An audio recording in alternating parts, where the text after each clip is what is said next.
In the previous video, Mose, who was on his first mission, immediately met some great people. However, the problem was that the difficulty level of the quest he received changed. Will Mose be able to complete his quest? In the beginning of this video, after Agarna's dragon appeared behind Mose, the dragon roared loudly, causing Mose's legs to suddenly go numb and his body refused to move at all. Seeing the dragon in front of him, Mose only thought of one thing, that he would die right then and there, and he surrendered. Seeing the dragon in front of him spewing its fiery breath, Aurora immediately moved forward to Mose, holding her breath using her shield, and scolded Mose, "Hey idiot, why are you just standing there? Quickly move to the back." Nona Ivone also didn't stay silent, she whipped her whip and tied the dragon's mouth shut. Seeing this, Mr. Gon and Mr. Here immediately jumped in, and the two of them attacked the Agarna's dragon with their combo. Although they had performed a good combo, as Mr. Gon had expected, their attacks did not deal enough damage, and all they could do was stall for time.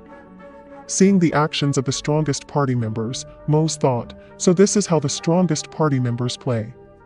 Shortly thereafter, the Agarna's dragon roared again, and Mr. Gon shouted, "Hey, get ready, here it comes." Aurora stepped forward again, holding his shield, and this time he activated one of his skills. He returned the fire he had received from the Agarna's dragon before by releasing it from his shield. Aurora's attack clashed with the dragon's fiery breath, but it seemed that Aurora's attack could not continue to hold up. From the back of their party, where Mr. Sire and Mr. Here were, they finished chanting another mantra, a mantra to debuff the dragon. When the debuff was active, all of the enemy's stats would be weakened, and there was still 7,200 seconds remaining in its effect. Because of the effect of the debuff, Aurora's attack hit the dragon, but even so, the dragon was still able to stand. The dragon's resilience made Aurora praise it a little. However, Mose, who was still behind, kept watching Aurora and suddenly realized something. Suddenly, Aurora's level increased dramatically, just like Giratin's time. In this game, NPCs can increase their level just by holding their weapons. Shortly thereafter, seeing the Agarna's dragon flapping its wings, Aurora thought that the dragon was going to attack them from the sky, but she wouldn't let that happen. She used one of her skills, White Rose, to catch it. The skill released creeping plants and immediately bound the dragon. Lady Ivone shouted, "The stem can't hold it for much longer because it's too strong, Mr. Here." Mr. Here asked her to hold the dragon for a little while longer, and he would immediately chant a mantra when he floated. Here then used one of his skills, a skill that allowed him to float as if he had a pair of wings on his back. As Mose was amazed at the skill being used by the people there, Kulwar shouted, "Mose, let's move forward. This is our chance while it's still bound," and Mose replied, "Let's go." So they immediately ran towards the dragon. However, it seemed that the dragon noticed their presence and with its free hand, it threw snow towards the two of them. As the attack nearly buried them, Mose thought to himself, "I thought that was our chance, that creature knew we would attack him." Seeing this, Mr. Gon walked towards Mose and Kulwar and said, "Ha ha ha, our beloved sworders, your shoulders are too tense. You can increase your jumping speed to enhance the power of your swords. But the main task of a sworder is solely to develop his swordsmanship, and this is the swordsmanship that you must eventually achieve." Mr. Gon prepared his sword and demonstrated one of his sword techniques, a technique that emitted a sword aura. The sword aura attack successfully wounded the dragon near its wing and neck area, causing it to lose its balance and fall back to the ground. Witnessing this, Mose thought, "Amazing, Mr. Gon's level far surpasses that of Agarna's the dragon, and his sword techniques that have reached their peak are truly impressive. I feel like I am watching my mentor as a sworder." Mr. Gon continued, "Now is our chance while it is still down." Hearing Mr. Gon's words and seeing him run towards the dragon, Mose and Kulwar followed suit. Mose thought to himself, "I must not let this battle end without me doing something." As Mose ran, he unknowingly emitted a blue aura around his body. Mr. Gon, who noticed this, thought to himself, "What is that? Oh, I see. Someone with a promising future has joined us." When they were near the dragon, Mose immediately attacked with his sword, but his attack did not have much impact on the dragon. Instead, the dragon looked as though it was going to rise again. In the midst of Mose's surprise, Mr. Gon said, "Don't force yourself, you're still a kid." After saying that, Mr. Gon charged forward and attacked the dragon again. His attack successfully caused the dragon to fall again. Looking up, Mr. Gon asked, "Is that enough?" Mose was once again amazed, but when he looked up, Mr. Hire had already prepared to use one of his skills and yelled, "Everyone, get away from Garnus." Above Garnus, there was a light with yellow electricity that was shaped like a sword.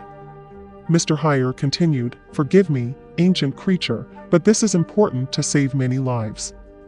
Seeing the attack, Aurora shouted, "Everyone, take cover behind my shield." After everyone took cover behind Aurora's shield, the light fell directly onto the dragon's body, and a large explosion occurred. The attack successfully killed the Garnus dragon as they gathered to confirm its death. Mose saw a core near its body and wondered, "Is that a Garnus core?" looking at the people around him. But it seemed they couldn't see the core because they were just NPCs. Shortly after, Lady Ivone applauded to celebrate the battle that had ended. The fierce battle against the Garnus dragon ended like that, and during the fight, Mose leveled up 25 times. Aurora quickly left after receiving his reward because he hated cold places. Nona Ivone called on the people from her caravan to cut up the dragon's corpse and left after feeling satisfied with everything. Then Mr. Hire thanked Mr. Gon, Mose, and Kulwar. Mr. Gon said that meeting two talented people was a reward for him, and it seemed Mr. Hire agreed as he smiled while looking at Mose. Mose wanted to laugh hearing that, although he felt uncomfortable because Mr. Hire started to like him. After a while, Mr. Gon bid farewell to Mose and Kulwar with his greetings. Mr. Gon said, "One day your sword will reach the world we inhabit. When that happens, I will welcome you with open arms. I look forward to meeting you again." After saying that, Mr. Gon left using a portal. After Mr. Gon's departure, Kulwar would also leave because he had more important matters to attend to. After everyone had left, only Mose remained there alone. Being alone made Mose feel like the previous battle had never happened. Mose approached the Garnus core he had seen earlier and thought, "I also have to take care of this.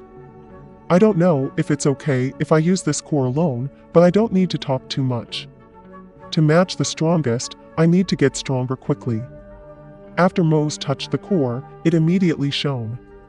Several amazing items came out of the core, namely a legendary ranked sword named Atoria's Stigma.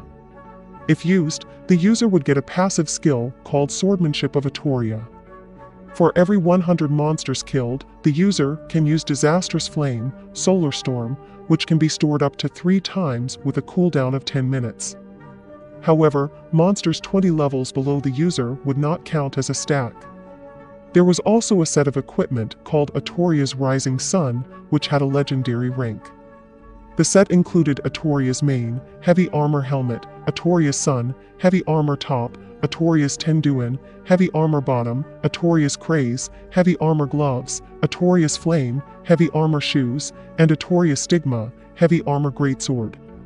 The set effect increased close range attack by 44%, increased character speed by 34% for 3 sets, and strengthened the ability of Disastrous Flame and Solar Storm. When the 6 sets were equipped, the user would receive an active skill called Solar Rampage. Mose looked very surprised by all the equipment. The contents of the Garnus core were just as extraordinary as the Elder Dragon Garnus, containing a set of legendary ranked items instead of unique ones. Mose became the first person to obtain a legendary ranked set in the circuit. Let's move on to Ji Hyun, the second streamer from the TV circuit. This time, in her stream, Ji Hyun explained that the Information Guild reported yesterday morning about the upcoming National Ranker War.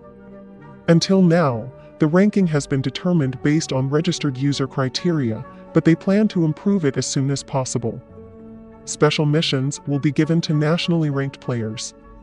So, if any Pilero feels confident, come to Asparagan Square. On the other hand, after Mose was determined to become stronger in the game circuit, he exercises every day to improve his stamina so he can last longer in the circuit. Mose returned to the real world and felt dizzy from playing games for too long, and also suffered from a sense of disparity, making it difficult for him to adapt. The VR game he started playing to change his real life actually feels more real than reality itself. It's funny, but in the game, he can earn a lot of money, unlike in real life. That's why Mose decided to take it more seriously and change himself. Mose looked hesitant. Should he consider it just a normal game?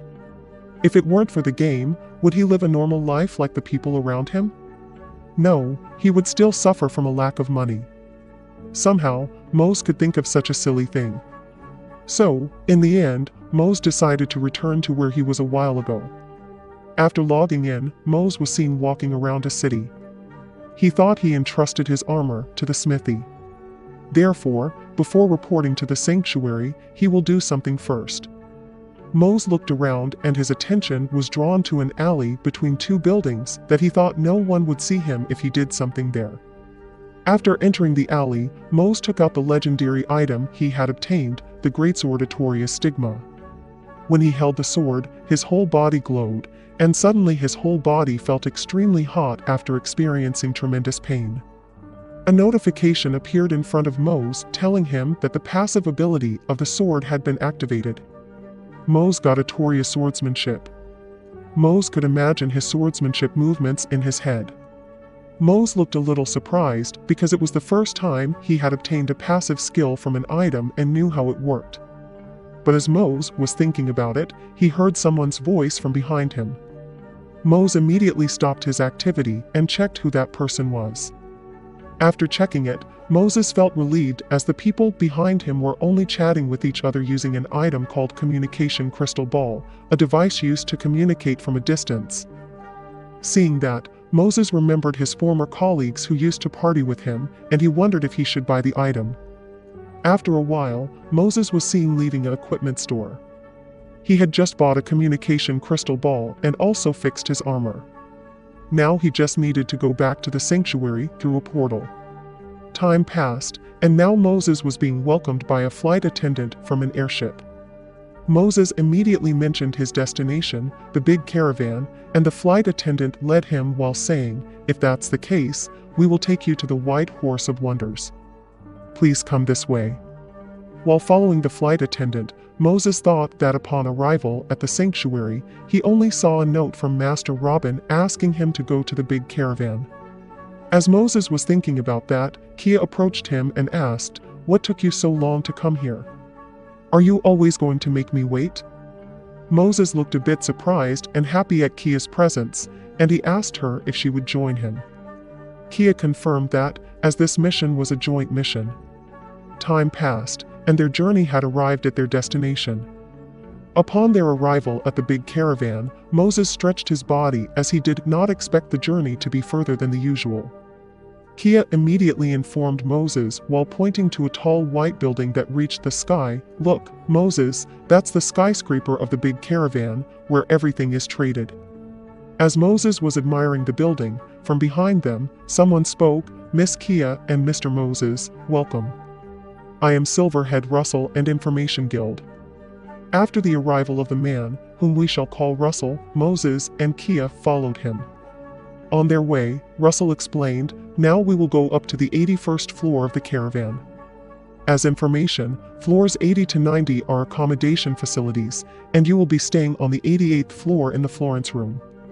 However, Kia made sure she asked Russell, "You are definitely the person sent by our master, right?" Russell looked at Kia oddly, but he smiled while explaining, "Absolutely, I will tell you the rest when we arrive at the place where you will stay." Upon their arrival in their room, Russell explained, "Before I speak from now on, I want to let you know that my words will represent the words of Master Robin." Upon hearing that, Kia and Moses immediately showed respect. Russell opened a paper and continued, "A new mission was suddenly given to both of you at the same time, so the order must be given like this. Currently, a weapon that should not exist and should not be given to anyone, the Puri Saint Trupsody number 7 to 14, has been touched and brought to the big caravan. This is an item that will be auctioned in the auction house, to be held on the top floor of the caravan. Big Caravan is a city run by merchants, where nobody, not even us, is entitled to receive the items that are supposed to be handled by the caravan. Therefore, the main goal of this mission is to win the auction for those items, no matter what happens. Kia will participate in the auction, disguised as an aristocrat named Aryan Mary, while Mose will also participate by disguising himself as Maxim, Aryan Mary's night guard.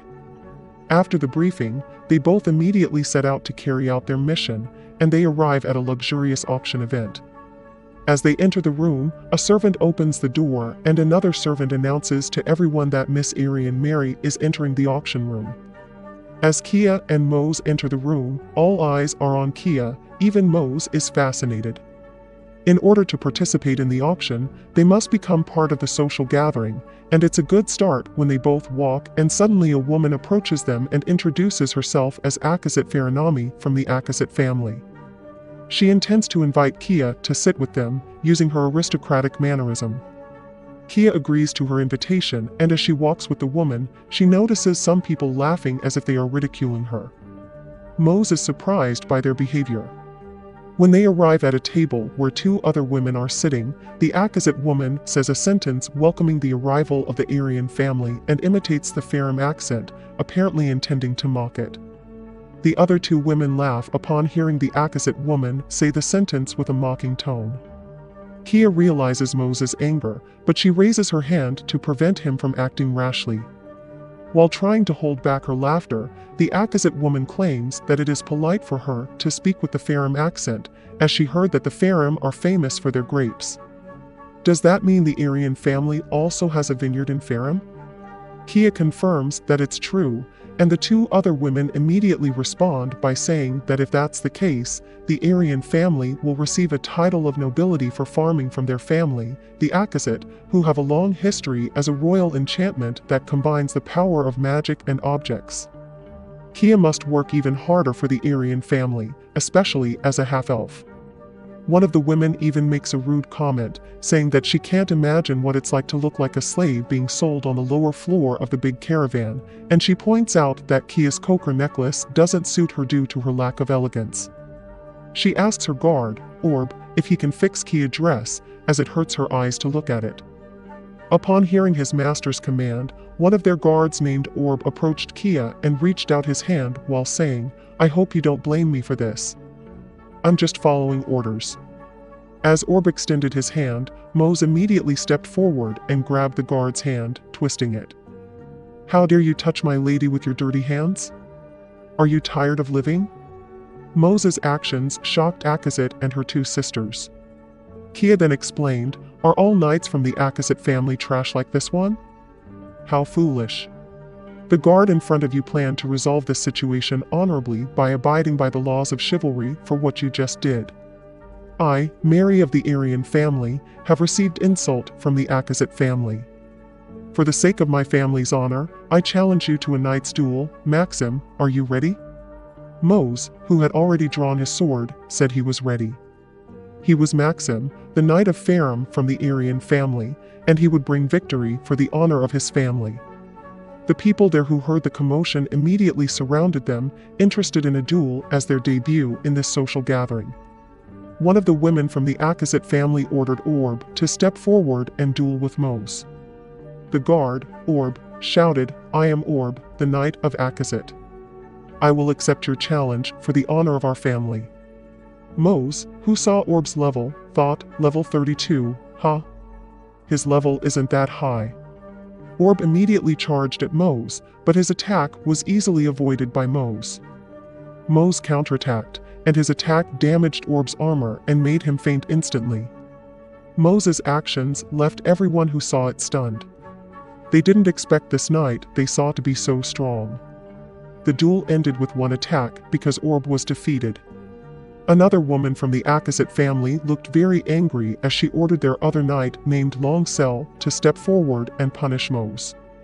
Long Sel, the Knights of the Wind, received an order from Akazit Korm to punish him here and now. After saying that, Long Sel quickly moved behind Mose and attacked him with his sword. But it seems that Mose had anticipated this, as he quickly turned around and casually blocked all of Longcell's attacks. Mose asked, "Are you done attacking?" Longcell was shocked that all of his attacks had no effect. He could only surrender as Mose immediately struck him until he passed out, ending their duel. While everyone was amazed by Mose's action, Kia stepped forward gracefully and explained, "I am Aryan Mary, deeply disappointed in you and the social group you lead and participate in, to show such lowly behavior, to insult and underestimate a family from far outside the capital, let alone to perform a racist act. I hope that this social group can welcome nobles from other foreign countries warmly and friendly in the future, and I hope you do not forget that Big Caravan is a place where various cultures from different parts of the world gather to exchange and communicate." At first, the people were silent while listening to Kia's explanation, but after finishing her sentence, everyone applauded her action in amazement. On the other side, someone in a hooded cloak was observing the scene not far away, and the video ended with the cloaked figure saying, "Ah, finally, the time has come. I've been waiting for you, Mose." Mose and Kia were seen back in their room, taking off their jewelry. Kia explained that the real game was just about to begin. They had successfully joined the social group, and now it was time to move on to their main objective, which was the auction.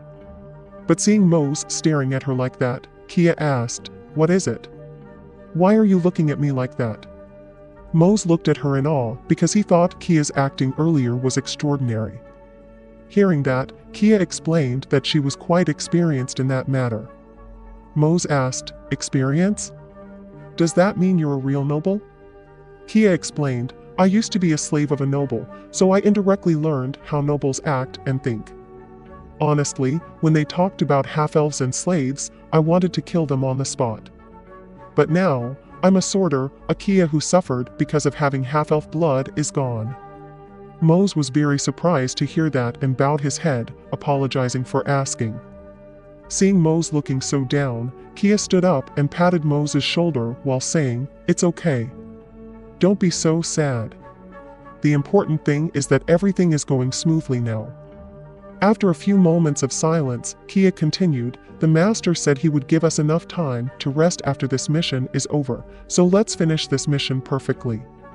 A few moments later, on their way to the auction with a horse-drawn carriage, Kia explained that they had received 25 Ormacan tokens and 7,000 gold, and it would be better if they could bid when the price was still low. But that didn't mean their mission would end. They had to find the organization that was trying to buy Mose's sheet. So, they had to force a high bid to find their target. "Let's go," Kia said. When they arrived at the auction house, Mose thought to himself, "It feels weird because I wear a suit here, but I never wear a suit during a job interview. So, this is the auction house of the Big Caravan Eden?" And the evening auction began immediately. The host welcomed everyone present there. "Ladies and gentlemen, and all other VIPs, I request your attention here today, as we present to you something even more valuable than gold, from the world's secret relief to treasures that will make you go crazy, and even possessions that can enhance your elegance. And this precious moment begins now." After everyone applauded, one of the auction staff brought the first item onto the stage. The first magnificent item to be presented at Eden is the index finger of the last princess of the fallen Esrandal kingdom. Kia and Mose looked very tense as they saw the first item to be displayed that evening, but they felt relieved after seeing that it was not the item they were after. Immediately after that, a notification appeared, describing the Esrandal nail. Rona has a unique rank, and the chain mission of the tragedy in the Esrandal royal family will be activated once owned. The host continued, "The initial bid price is 3 tokens, and the people there began to raise their prices. After a while, it stopped at 17 Ormacan tokens. The host asked, "Is there anyone who wants to offer a higher price than 17 Ormacan tokens?" Since no one else offered a higher price, the item was won with a bidding of 17 Ormacan tokens. Kian saw Mose sighing and tried to calm him down. "Relax, Mose. We haven't even started yet." So, Mose slapped himself to focus and calm down. Then the auction for the second item would begin, and the host continued, "Now, the next item to continue this madness is a genius musician who is both the best and the worst in the history of Promosian. He is known as the Crazy Musician. I present to you, Puri Saint Trupsody number 7 to 14. After Mose saw the item, a notification appeared in front of him, explaining the item description. But Mose looked puzzled by the dark black notification screen, which was very different from the usual one. Mose could only think that the item was not just an ordinary one. The initial bid price was 4 tokens, and the price began to climb from 6 to 8 and then stopped at 9 tokens. When the host asked if anyone would bid higher, Kia immediately spoke up, 25 tokens. Everyone there was surprised that someone bid that high, but when the host asked again if anyone would bid higher, there was suddenly someone who said 50,000 gold, which meant 50 tokens. The host looked confused because someone interrupted him. Mose was about to get up from his seat because he was curious about who bid that high. Kia calmed him down and told him to focus and not waver. Kia then bid again at 75 tokens. After hearing Kia bid that high, Mose asked, 75? Will our budget be okay? But Kia calmed him down and said, it's okay. We will surely catch his attention. Suddenly, someone made another bid. They bid 100,000 gold or 100 tokens. The auctioneer became even more excited. Although the auction had just started, the price had already skyrocketed. Everyone was silent, staring at Mose. I told you, didn't I? Kia said as Mose smiled and stood up from his seat. He looked back and said, now, all we need to do is catch that person. Oh, who was it again? When Mose saw the face of the bidder who made the crazy bid earlier, he looked surprised because he recognized him as the special A-rank fugitive, Gamalo Lero.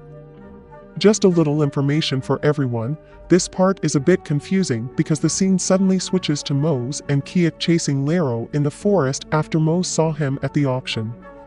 Maybe there are some missing scenes, intentionally omitted, or maybe they will be explained in the next chapter. So let's assume that Mose saw Lero at the auction, but he couldn't act recklessly because they were still in the auction and Kia warned him not to do anything rash. Finally, they both had to wait until they were outside the auction. After a while of chasing Lero, Kia and Mose managed to catch up to him. When Lero saw Mose and Kia in front of him, he said, you were so passionate looking at me earlier, and now you've followed me all the way here. But I was hoping you would follow me. Lero emitted an aura around his body and also gave off a strange pressure. Seeing this, Mose thought, this pressure? If I make a wrong move, I could be killed right now. Lero continued, let me introduce myself again. My name is Lero. It's such a wonderful encounter, isn't it, Mose? Mose immediately became alert and told Kia to be careful because Lero was a deadly monster. Kia wasn't a player, so she couldn't estimate how strong Lero was based on his level alone. Hearing this, Kia asked Mose if he knew him, and Mose confirmed that he had bought something from him before in Lindaroan. He was surprised that Lero still remembered him. Lero quickly approached Mose and said, of course, it was a fated encounter. Mose was very surprised by Lero's fast movements and was left stunned. Fortunately, Kia quickly attacked Lero with her sword, making him step back. Kia said, I'm not sure what fate you're talking about, but I can't just stand here. I am Sworder of Asparagan, Kia. I will reveal the truth with my sword. Although Kia was right in front of him, Lero easily dodged her attack and quickly approached Mose, explaining that he had something to talk to him about. After saying that, Lero snapped his fingers and then the two of them disappeared from Kia's sight. Seeing Mose's confusion with what he just experienced, Lero explained, we disappeared from the half-elf sight. I separated his dimension because I wanted to talk to you. Please understand. To be honest, you really surprised me, Mose the Immortal. I have to tell you, you really surprised me, haha. Mose looked very surprised when Lero shouted, then his eyes changed and he even laughed. Lero continued, at least there's a reborn immortal that I've selected. Why haven't they ever used it properly and instead sold it off? But Mose, you're different from them, so I have to fix my plan just for you. Aren't you curious? What if you could become a sorter? Why was there a giratin in the cave that you happened to enter? How could you come across a sorter in the mission to chase me? And you were sent to Big Caravan for this mission, was it all just a coincidence? You thought everything happened because of your luck, didn't you? Everything has been planned by me. Hearing all of this, Mose was surprised and more confused. He thought, why? Isn't it because of my luck? Is all of this a part of his plan? Mose dropped his sword and asked Lero, why? I don't understand. Lero explained, why did you say that? Because I want the world to be ruled by immortals. Now, Mose, make your hatred a source of your power and destroy this empire with your own 2 hands. How about it? You can rule this world and also avenge my family against the imperialists who took everything away. Hurry up and kill all of them who were the golden crown on their heads. You can have it all. That's why I chose you. At that moment, Mose thought, revenge? It sounds like Lero. You were once a human too, someone who hated the world for taking away his family, and destroyed himself when he was looking for revenge. Kia, was our meeting just a part of his plan? No, I chose my own path. After making up his mind, Mose grabbed his sword again and stood up, saying, Lero, I am not a pawn that you can move as you please. Becoming a sorter is a choice that I made, and I went through incredibly difficult training for it. Of course, I am very grateful to you for the necklace that saved me. That's why this time, I will change your goal. A Super Clash Battle Quest notification appeared, stating to defeat Lero the Gambler with a hidden trait as the reward. Upon hearing that, Mose immediately swung his sword and successfully hit Lero. However, Mose was the one who was surprised when he saw something strange on Lero's body. He thought to himself, what a terrifying person is this?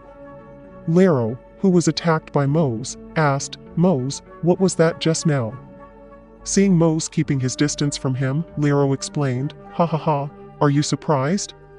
This is the result of my hatred and power. If you want it, I can give it to you. Mose, this is your last chance.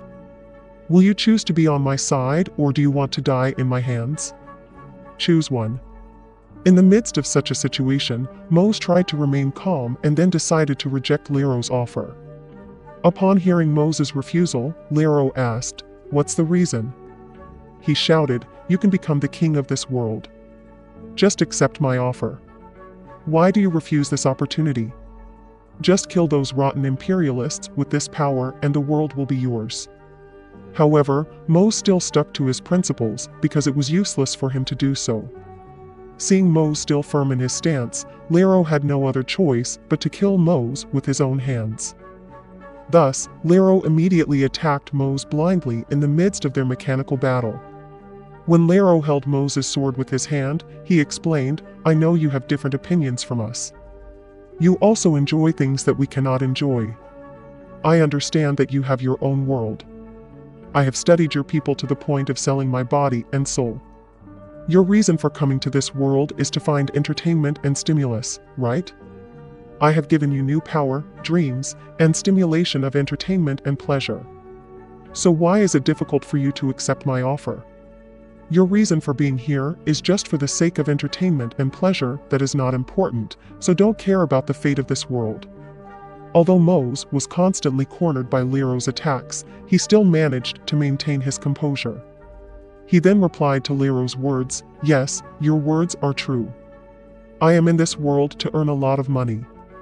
Thanks to you, I became exceptionally stronger and gained a lot of experience by exploring this world more often, which made me realize its beauty, Lindarowan, Asparagan Lanyeri, and even this place. Going anywhere can make my heart beat faster. Lero, it feels not enough just to say thank you to you.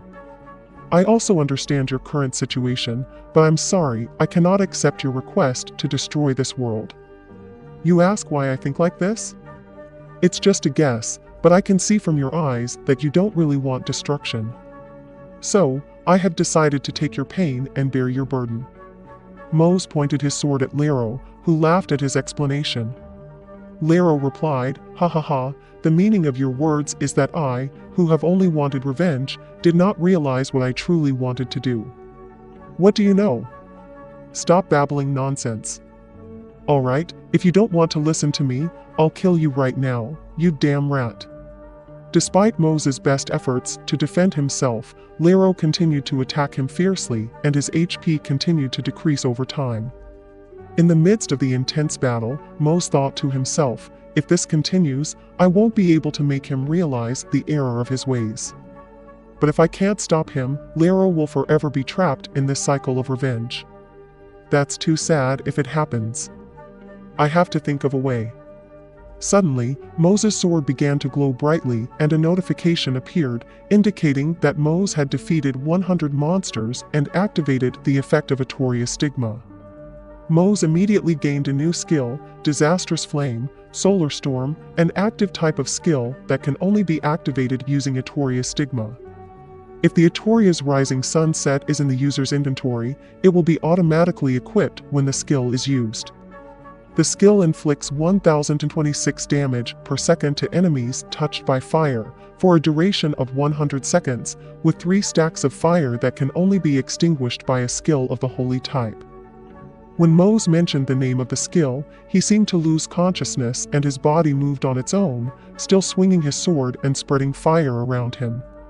Soon after the fire touched Lero, we are taken to a flashback of Lero's past, where he witnessed his wife and children being killed and hung on a pole. From that day on, Lero was determined to seek revenge against the Imperials and did various things in the name of revenge, such as robbery, theft, and even killing innocent people. Although he blamed the Empire for all his actions, he knew that he was the one who was truly responsible, but it was too late to turn back time. In his final moments, he asked for forgiveness and thanked Mose for stopping him. When Mose got his vehicle back, he was surprised to see Lero standing in front of him, with parts of his body disappearing. In his last words, Lero said, "Maybe what I really wanted from you was help. Forgive me, Mose, and goodbye." After that, Lero's body glowed and disappeared. Seeing this, Mose thought to himself, "Lero, you actually the one who saved me. I will remember you." Shortly after that, the dimension created by Lero collapsed and Mose reappeared in the same place where he was before. He sat there with tears flowing down his face. Kia, who had been there the whole time, immediately approached and got closer to Mose. Just as Kia was approaching Mose, a notification appeared stating that Mose had obtained the hidden trait Lucky Roiner. After that, Mose was seen checking the new trait he had obtained from the fight against Lero while he was inside an airship. The fight had given Mose 2 skills. The first was the level 1 active skill Lucky Roin, which could transform objects found in ancient ruins and legends into an alchemist core. The rank of the item transformed into a core increased based on the level of the skill, and the cooldown time was 72 hours. The second skill was the maximum level active skill Roin Remix, which allowed the user to store cores in their inventory. Cores stored could be combined up to 3 times if they were at the same rank. The combined cores could produce higher maximum rewards, but there was a small chance that a monster might come out of the combined cores. This skill required 800 MP and had a cooldown of 48 hours. Mose thought to himself, Lero must have given an ability to another player using this ability. This is the legacy he left for me. So, I must make sure that no one else will be as sad as he was. If there's one thing I learned from my fight against Lero, it's that even in a place where we define the population as NPCs just because this is just a VR game, there are NPCs who have emotions like hatred and regret within them, and they are also human beings like us. They are different from ordinary NPCs who only speak pre-programmed lines. So, can't I think of the circuit as just an ordinary game? Wouldn't it be more appropriate for me to consider it as a different world? Kia approached Mose and asked if he was okay. Mose answered that he was fine. Kia then asked, "Really? So, what are your plans for this holiday?" But Mose seemed to have not thought about it yet and asked what Kia was going to do. Kia planned to go home to a small village in Agilis. Upon hearing that, Mose pretended to be interested and said, I also want to go there someday. Can I go there too? Kia smiled and said, Of course, you can. A few moments later, Mose arrived in the city of Asparagon. While he was walking around the city, he didn't feel very good that day and looked confused. Mose was told to rest until the next mission was given because he had also parted ways with Kia. He didn't know what to do at that moment. Suddenly, the communication ball item that he had bought earlier rang. When Mose picked it up, he saw Sharon's face in the ball. Sharon spoke to Mose, You finally answered. How are you? It's me, Sharon. After a while, Mose was seen gathering with his party members at a bar. They had dinner and drinks together. Sharon asked Mose where he had been lately, and Mose replied that many things had happened, and he didn't know where to start. Hearing Mose's words, Gil took the initiative and said, Well then, should the youngest member tell us about his recent news? Look, I got a magic rank item pair with my girlfriend. Gil proudly showed a ring on his finger. Sharon, Mose, and Uncle smiled and watched him. Then Sharon added, I heard his girlfriend is an elf, she has high standards. Hearing Sharon's words, Mose was surprised and accidentally spit out his drink. Mose thought, What? An elf? Having a relationship with an NPC? This is the first time I've heard of something like this. From my fight with the lair, I know that NPCs are also living creatures just like us in this game. Many people come here to achieve their dreams, but I'm still surprised by what Gil just said. This means that I still don't fully understand how heavy that burden is. While Mose was thinking about all of that, Gil called him Mose. Actually, that sounds a bit awkward. Can I call you Hyun? I didn't help much back then, but thanks to you, I can now pay for my tuition, and with being a Grace as a stepping stone, I now earn a lot of money. Thank you very much. Mose allowed him to call him Hyun, and he smiled and said, That's not true. If Gil wasn't in the party, I would have been in a dangerous situation. By trying to save the injured uncle, you did your duty. Someone added, To be honest, Mose, you're the reason we can gather again after such a long time like this. If it weren't for you, we would all have been victims of that bastard rancor. Uncle, who was next to Sharon, replied, I heard some rumors about people who follow the raid falling into traps. They say most of the victims eventually quit playing this game. Sharon added, And even we can beat the Bill boss. If it weren't for Hyun, we would never have been able to kill it. Mose thought, the opportunity that you gave me with the lair made me able to give opportunities to others. Shortly after, Sharon told everyone that he had quit his office job. Uncle seemed to have already suspected it, and Sharon explained, I think about my livelihood and decide to focus here because the pay here is much higher. Oh, I also have something I want to show you. Look at this, something I got recently. You can tell how many items there are just by looking at it, right? This is a rare rank item. You won't know how hard I to get it.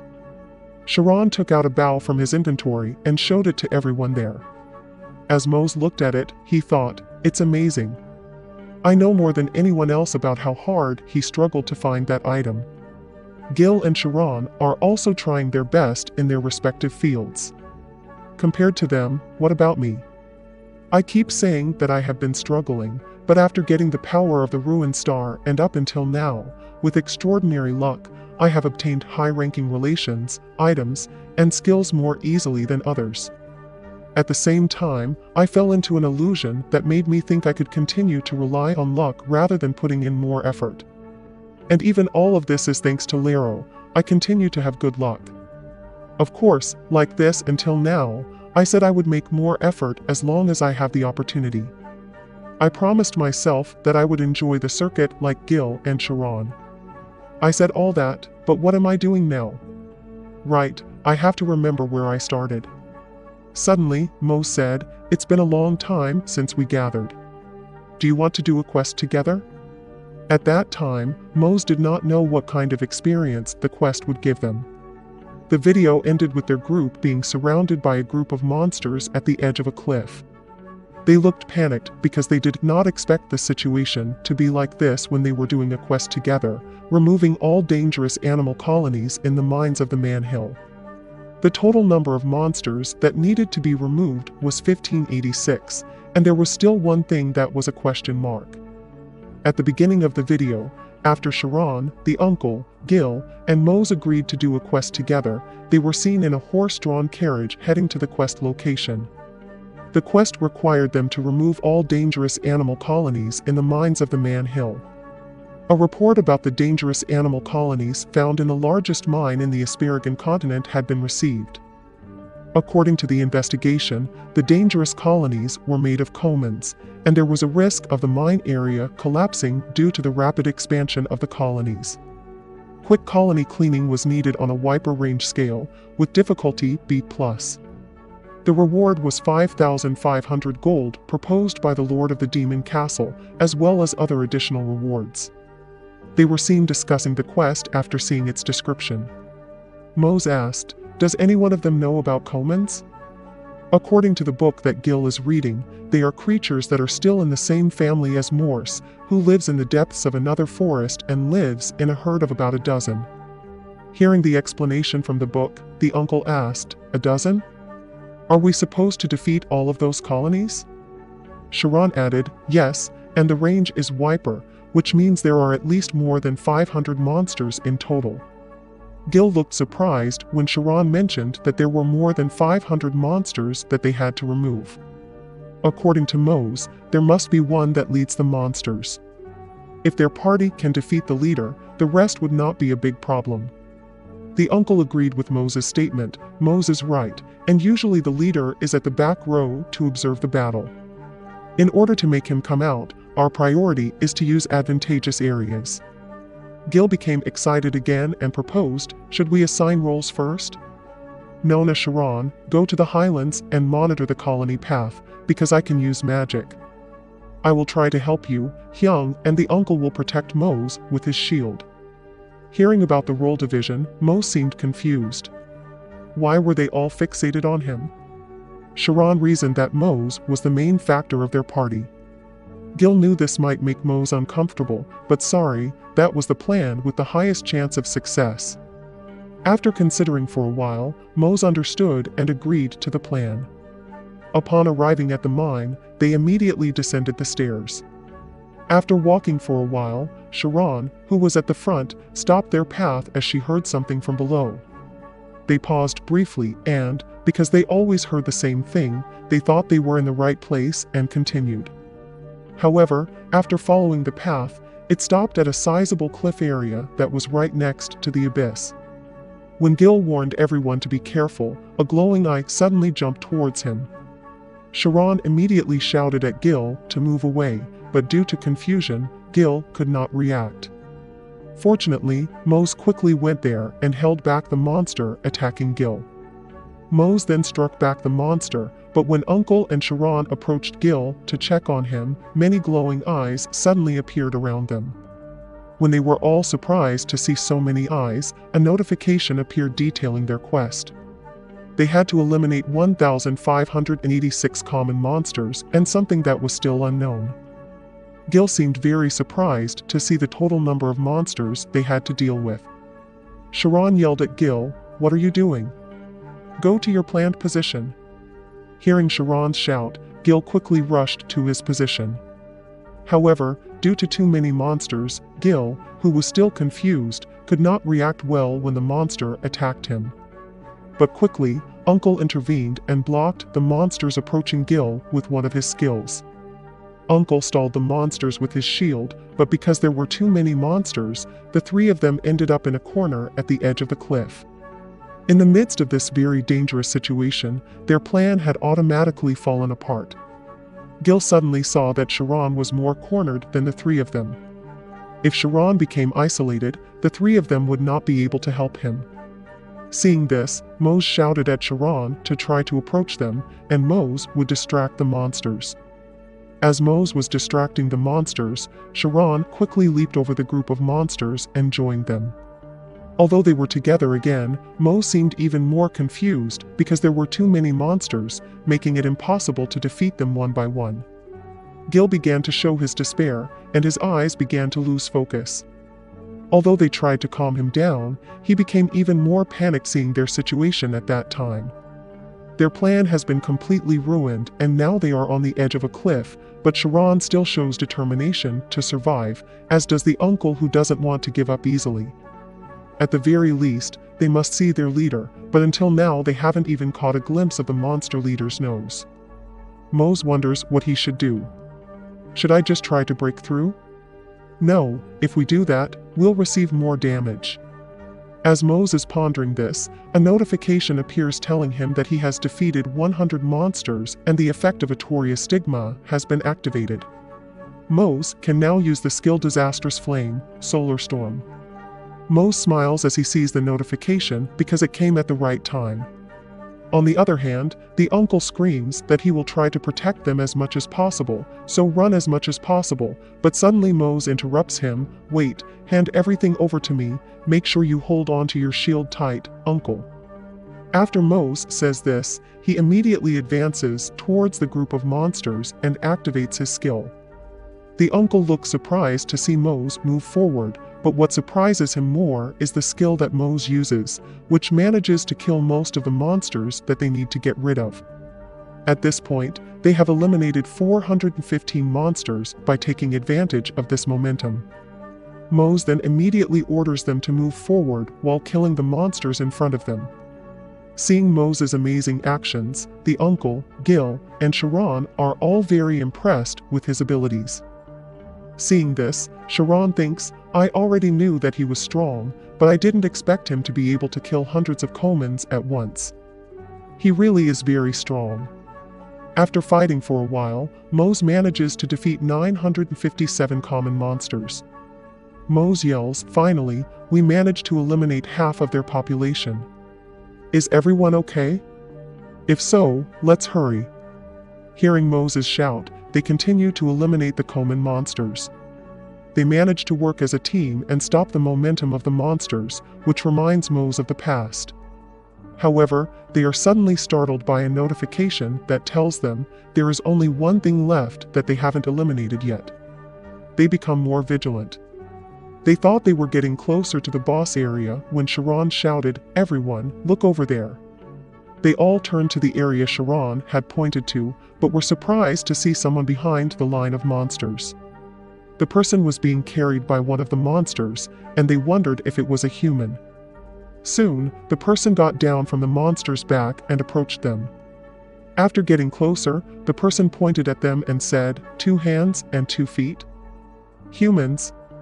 The person looked happy when saying that, and Mose approached them and asked who they were. The person explained that they were the one who fell and had 2 hands and 2 feet, but they fell due to a lump on their back, and their mother was pushing a horse on a cliff. Upon hearing this, the uncle looked very upset and angry. Mose asked if there were others besides them there, and the person confirmed that there were many, but they had all turned into skeletons, except for them. They asked Mose and Gil who they would throw away this time, and Gil immediately raised his voice and said they wouldn't throw anyone away. The person continued, saying that their mother had also said the same thing, but they didn't believe it because they had seen their friends killed by them. However, their friends had taken care of someone who had been thrown away like them, so they taught them how to live peacefully together. Their friends had promised to grant them one wish, and Mose asked what their wish was. The person suddenly smiled in a frightening way and answered, yes, I will destroy this cave. They were all shocked by the person's answer. Gil explained that if they destroyed the cave, the villages in the area would be buried, and all the residents would die. However, the person reasoned that there were more people thrown away than villagers left alive. The village leader had thrown away anyone with a lump and anyone without hands and feet. If they refused, the leader would kill their parents. They were all increasingly surprised to hear the reason why that person wanted to destroy the cave. They did not expect that King Fo had done such a thing. He threatened his people with his life and forced parents to abandon their children just to beautify the village. The uncle's anger was escalating. Sharon concluded, so that's why the villagers didn't seem too enthusiastic when we received this mission. They looked uncomfortable. That person threatened to go berserk if they hindered him. Hearing that, Mose and his party fell silent for a moment. Mose thought, although there is a tempting reward, Sharon, the uncle, and Gil will find it difficult to accept the current state of the quest. Most likely, they have never encountered a situation like this before. Their party had to make the best decision. They never thought they would encounter an enemy like this in a simple quest. Should they kill them all? The situation was very urgent, but is there another solution? In the midst of confusion, Mose asked the uncle what they should do. According to the uncle, is there another way out? What if we try to praise that person? Finally, Mose decided to talk to him. He approached the person and said, "First of all, I apologize for killing your friends. However, you cannot destroy this cave just like that. The village will be destroyed, and your mother will die. We will confront the evil king you mentioned so that no more children will be abandoned by their parents." Hearing Moses' explanation, the person who did not want his mother to be affected by the destruction of the cave began to understand and confirmed, will they confront the evil king? I don't want my friends to get hurt again. Mose continued, instead, you and your friends have to leave from here, so you can help the abandoned children in another place. And their conversation ended with a pinky promise made by Mose and that person. After that, Mose told everyone that he had a proposal. Some time passed, and they shifted to the Information Guild near the Demon Castle. It appears that Mose is communicating with someone through a communication ball item. After some small talk, Mose mentions that he has a mission that he wants to entrust to someone and uses the name Maxim as the applicant's name. Meanwhile, Sharon, the uncle, and Gil are still in the cave where they accompanied someone from the guild quest. After the guild member confirmed that all the common monsters had been eliminated, the guild member declared that they had completed their quest and gave a reward of 6,000 gold. After they finished their business there, they thought it might be best to go to Demon Castle, but Gil thought about whether everything was going smoothly for Mose, who had been in the cave when they were discussing the matter 2 hours ago. During their discussion, Mose proposed that they pursue both the quest's reward and revenge against the castle's ruler. Sharon agreed with the proposal, but Gil thought it was too greedy. The uncle replied that there must be a way to do it, and Mose explained that as they knew, the circuit in the game allowed for a very high level of freedom, meaning that anything they could imagine could happen as long as they followed the rules of the game. The essence of this quest is to eliminate all the common monsters, right? That's why I asked the kid to leave the mine. If everything goes according to my plan, we can get revenge and receive all the rewards at the same time. We switch to a group of people led by a horse-riding person who is entering Demon Castle. When the group enters the castle, the locals start talking about them. They're members of the Knight's army, right? Are they finally here to punish the castle ruler? When the group stops, the person on the horse shouts while brandishing his sword, "Demon Castle ruler, run. I'm here to investigate all of your wrongdoings." Mose, who is with his team and is also there, thinks that he arrived at the right time. It turns out that the person on horseback is Kia, a sweet companion of Moses' sworder. Hearing the commotion outside his castle, castle ruler Leary comes out and walks while saying, so surprising, that honored guests are willing to visit this unpleasant castle. The locals who saw their ruler come out to meet Kia seemed frightened. One of the locals suddenly prostrated himself and explained, "Miss, please listen to my explanation. My daughter has the most beautiful pair of eyes I've ever seen. I received a threat saying that I would be killed if I didn't leave my daughter at the mine just because she has some kind of abnormality." Seeing one of his locals plead, the other locals began to express their grievances to the newly arrived group. After hearing their grievances, one of the people who came with Kia removed his hood, revealing that he was Mr. Hire. Mr. Hire said, "Oh my, it feels like we don't need to look for any evidence. The ruler of Castle Leary, who is grieving, is telling the truth, right?"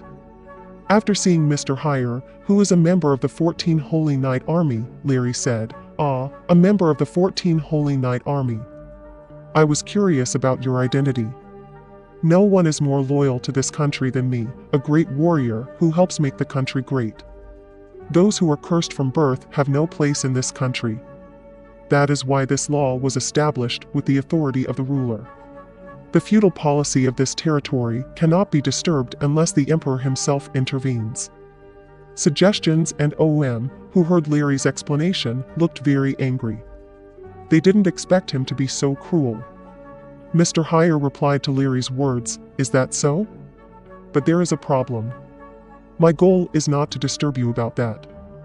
I came because I heard an interesting rumor that there is a mission given by the Information Guild to a sorter, and the content of the mission is to take revenge against a ruler." Larry looked surprised by Mr. Hire's words. What? A sorter? Who dares to make a request to harm the ruler of the castle? Arrest them now. Larry immediately ordered his knights to capture Mr. Hire and his people. Seeing Larry's disrespectful behavior towards him, Mr. Hire immediately shouted, "Now, Larry, why are you acting like this in front of me? I am a Heir of the 14 Holy Knight Army and a faithful servant to the saint. According to the law he made, all your words are deviant.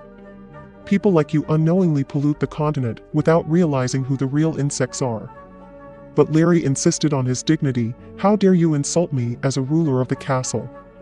Mr. Hire, who was already angry, emitted an electric aura around him and said firmly, "What? I have run out of patience dealing with your behavior. Look carefully at who is standing in front of you. But since this is not my mission, I will not interfere any further." Mr. Hire calmed down and suppressed his anger with his smile. While Larry was confused about Mr. Hire's behavior, something suddenly enveloped his body. When it stuck to his neck quickly, Kia beheaded Larry. At first, the citizens who saw the incident were scared, but when they confirmed that Larry had died, they were all overjoyed and thanked the knights.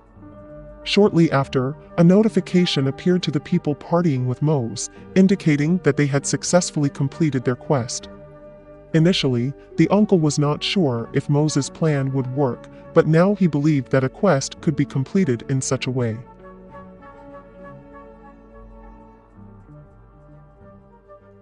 Continue yesterday's story. Then Sharon called Mose, and she found a paper inside the mine that the person had left for Mose. Mose accepted it and read, "My fiery friend, first of all, thank you.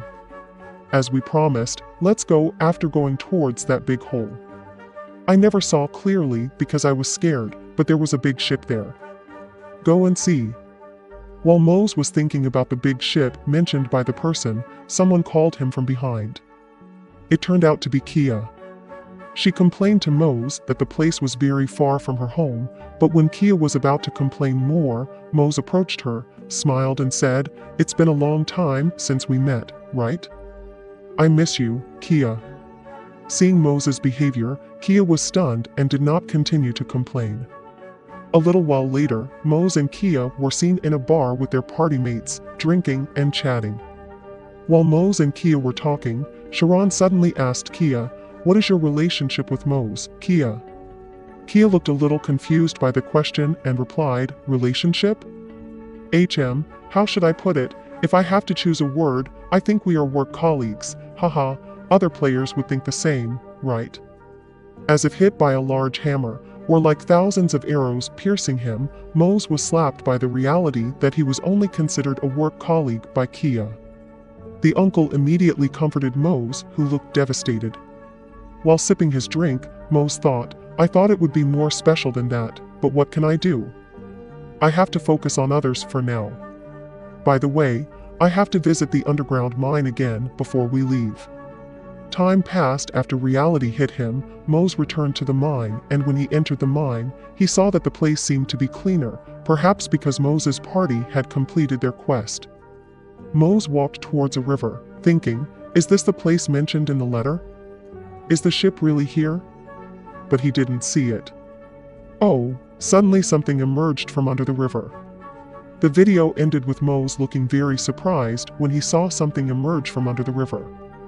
It turned out to be a fairly large ship. Mose was shocked by its appearance and couldn't believe the ship was really in front of him. Then a notification appeared, "Ruins found, the ship of the Sky Lord. After Mose found the big ship, he received a notification that he had found the ruins of the ship of the Sky Lord, and he could use his skill, Lucky Ruin, to turn the ship's ruins into a core. Although Mose looked a little surprised that he could turn such a large ship into a core, he immediately did it after activating his skill. The big ship in front of him shone and turned into a small core the size of a takraw ball in front of Mose. The core describes, its name is Sky Lord, its class is a vehicle with a legendary rank, and its output is 140,000 magic power, equivalent to 2 super large gravitational crystals. Its maximum speed can reach up to 861 kilometers per hour, equivalent to the speed of a gainer chasing its prey, with a rotation speed of 102, equivalent to a rain cloud meeting the goddess of wind. Its maximum passenger capacity is 850 people. After a while, Mose left mine and met someone who greeted him. The person was Lord Hire from the 14 Holy Knights army. Finally, we meet again. I don't know how many times we have met. I am both interested and surprised at the same time. This is the first time I have met someone who is immortal repeatedly, said Lord Hire. Mose also did not expect Lord Hire to be there. Lord Hire explained that his troops were monitoring the demon castle. Then Mose asked if Lord Hire would hold Kia responsible for what she had done, but it seemed that Lord Hire did not understand the meaning of Mose's words. Responsible for what? Asked Lord Hire. Mose explained, based on the basic principles of the Order of 14 Holy Knights, she has committed a sin. Hearing that, Lord Hire said, yes, you are right, the Order of 14 Holy Knights indeed acts based on its basic principles, but you should know that I am also a human being like you. The scenery at that time was quite refreshing. I really hate people who control others through fear and terror. That's why I want to thank you and the young swordsman. See you. After saying that, Lord Hire immediately left Mose. While looking at Lord Hire's departure, Mose thought, a human being just like me, huh? Time passed, and Mose returned to the inn, where he met Kia, who had just woken up from her sleep. Kia looked a little dizzy when she woke up, perhaps because she had drunk too much last night, but thanks to that, Kia managed to make a friend. Mose was also grateful for that if Kia already considered them friends. While walking, Kia said, Mose, I like players because their minds are not confined to this world.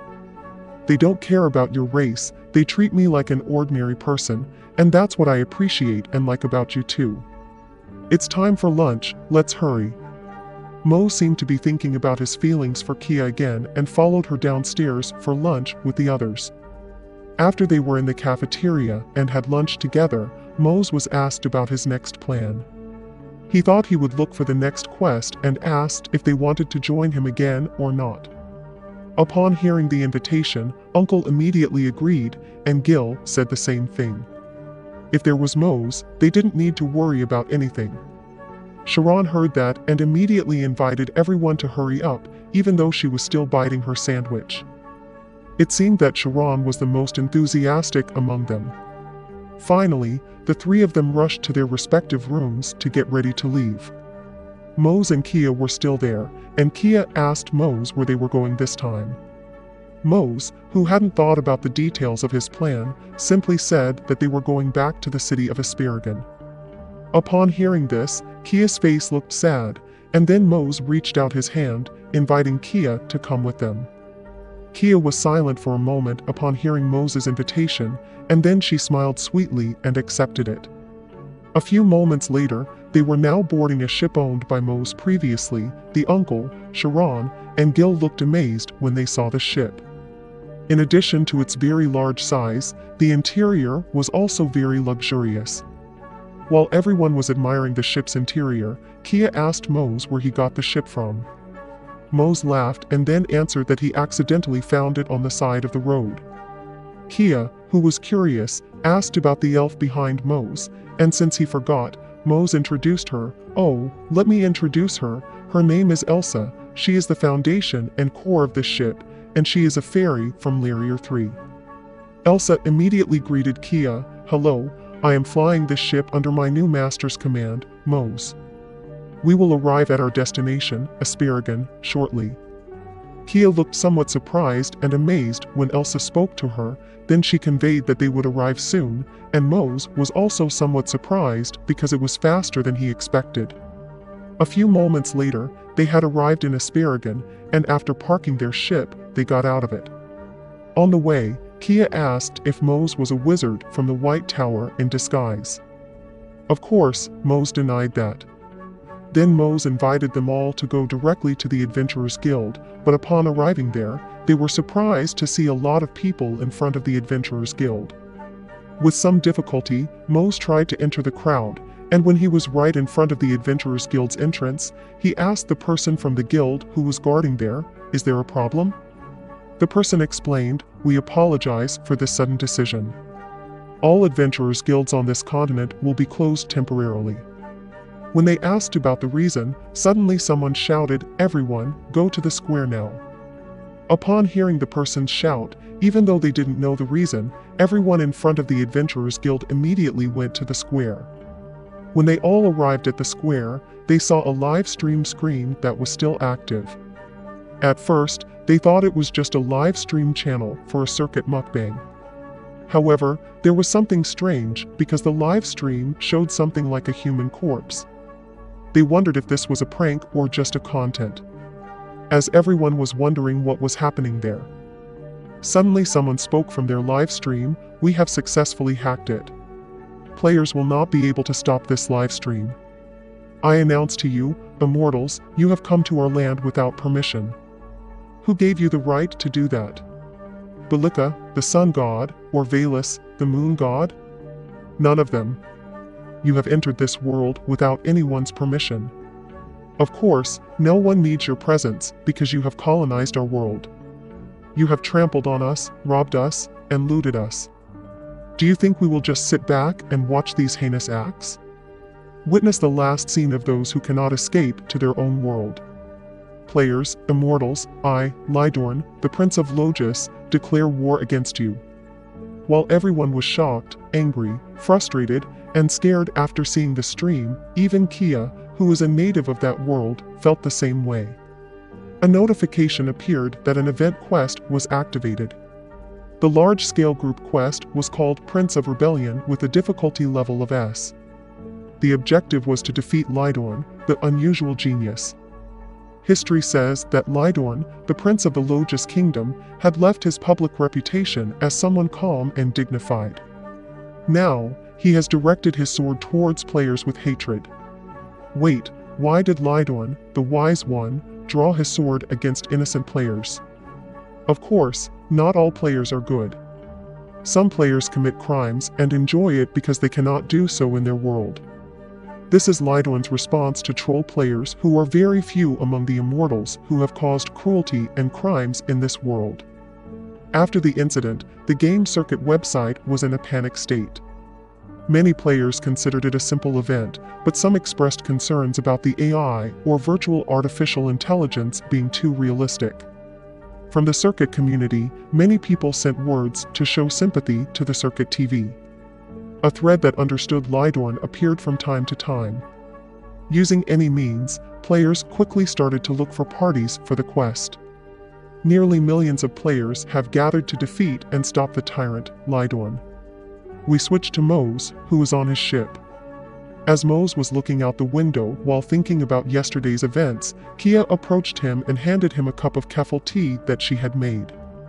Mose received his tea, looked at it, and then asked Kia about her opinion on recent events after taking a sip of his tea.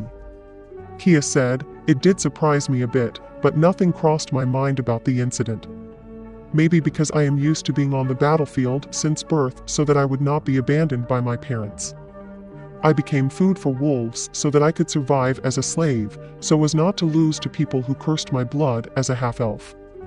When talking about a war like that, it was difficult to keep myself safe, so I didn't have time to think about other people's wars." Hearing that, Mose apologized. He should have said something to comfort her instead of asking something tragic like that. However, Kia didn't care and continued, "It's already okay, everything is in the past. According to a wizard in this world, in unstable conditions, many other dimensions are opened and closed, and all other races not from this world come from those holes, including elves. It seems that there were many battles at the beginning, but now the two civilizations have united. However, discrimination against mixed races such as half-elves still exists. This time, immortals like you, Moz, have emerged. They are the ones who dare and have the courage to create chaos because of their nature, but civilization has developed thanks to them. Many people here like players. Moz looked surprised to hear Kia's story and asked, "So, Kia, what is your opinion about players?" As I said, I quite like them because they don't see me as a mixed race or half-elf, only as Kia. You are one of the players, Moz, Kia said with a meaningful smile. Moz was taken aback by the smile, his face turned red, and he thanked Kia for considering him that way. Kia was curious about what it would be like if all players understood people from this world like Moz and his other friends. Moz thought that some players didn't understand them, which was why people like Lydorn existed in this world. Lydorn must have suffered their own pain, and it was unfortunate to see someone who had suffered through pain inflict harm on innocent people, no matter the reason. I will stop you, Lydorn, Moz thought to himself.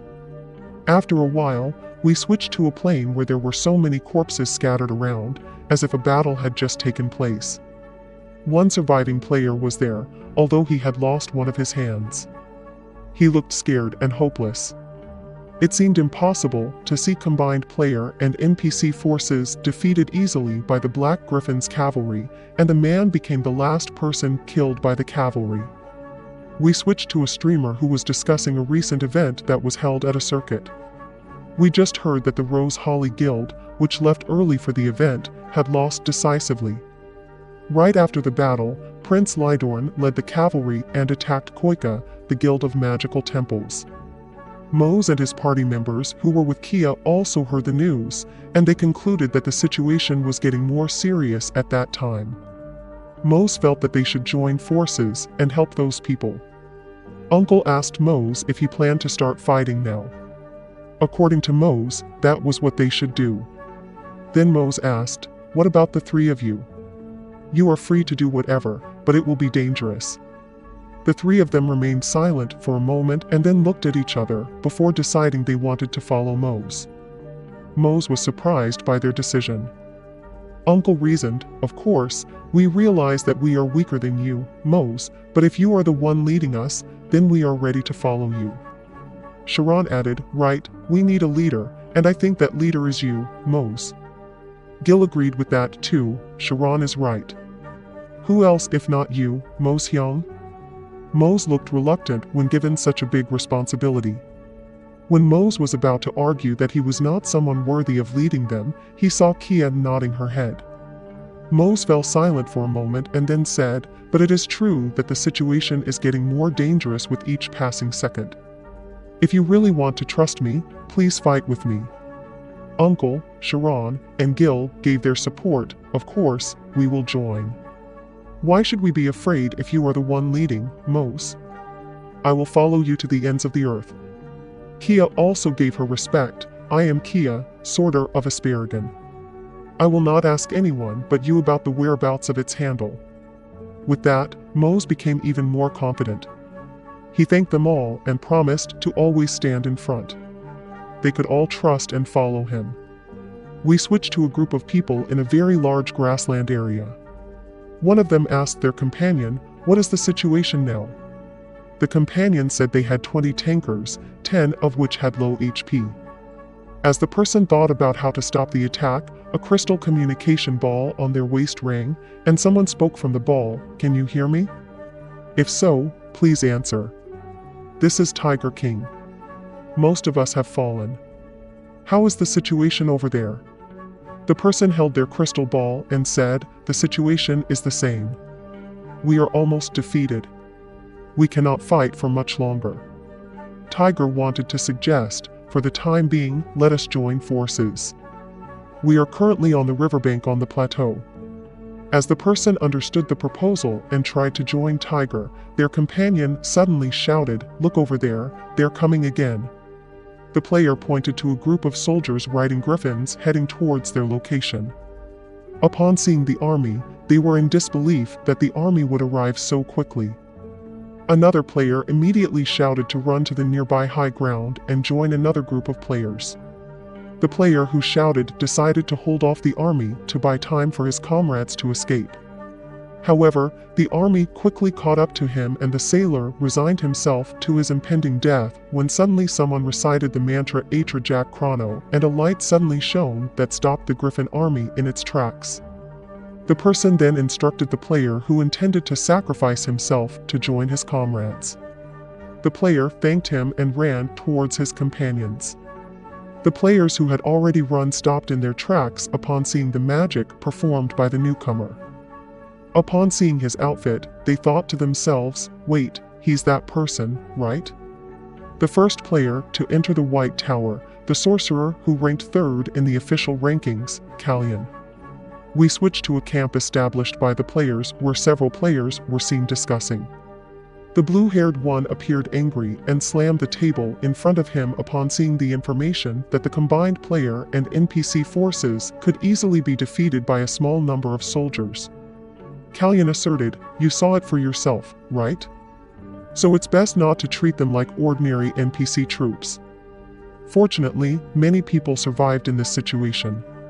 However, one of the blue-haired subordinates disagreed with his statement. Fortunate? Our guild is completely destroyed.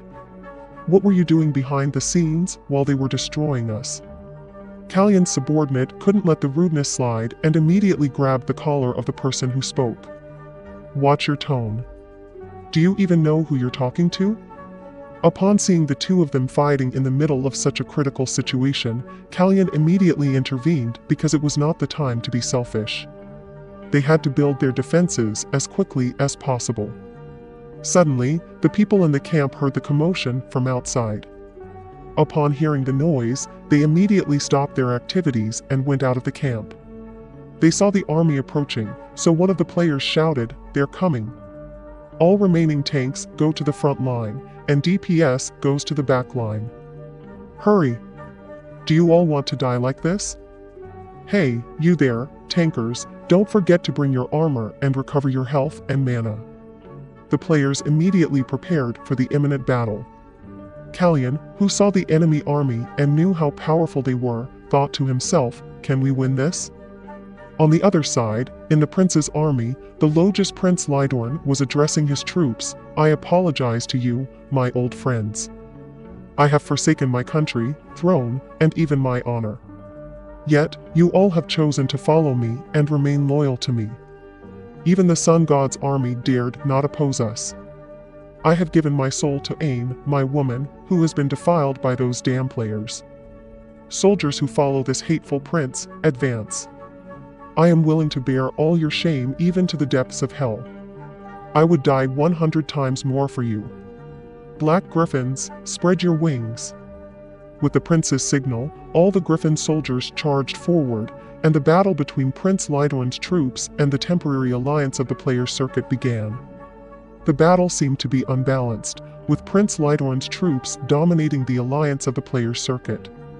The tankers fought with all their might to resist the prince's soldiers, but their opponents were riding on powerful griffin creatures. The players' defense was easily penetrated, causing their formations to become chaotic. In the midst of such conditions, Callion thought to himself, oh no, my goodness, my mana points are running low. If this continues, we will all be wiped out. What should I do? Suddenly, a notification appeared in front of Callion, indicating that Elsa was asking for mana assistance from him. She required 1,000 mana points. Seeing the notification, Callion thought, who could be so strong as to ask for 1,000 mana points among the players? I can't recall. But there's no time to hesitate. I have no other choice but to agree. After Callion confirmed Elsa's request, a large airship suddenly appeared in the sky above the battlefield. The airship fired its light shower cannon, targeting a maximum of 1871 people. Inside the airship, Elsa was seen adjusting the target of the cannon. After selecting the target, the cannon was fired, and everyone fighting there was surprised by the arrival of the airship. What surprised them even more was that the airship attacked Prince Lydorn's troops.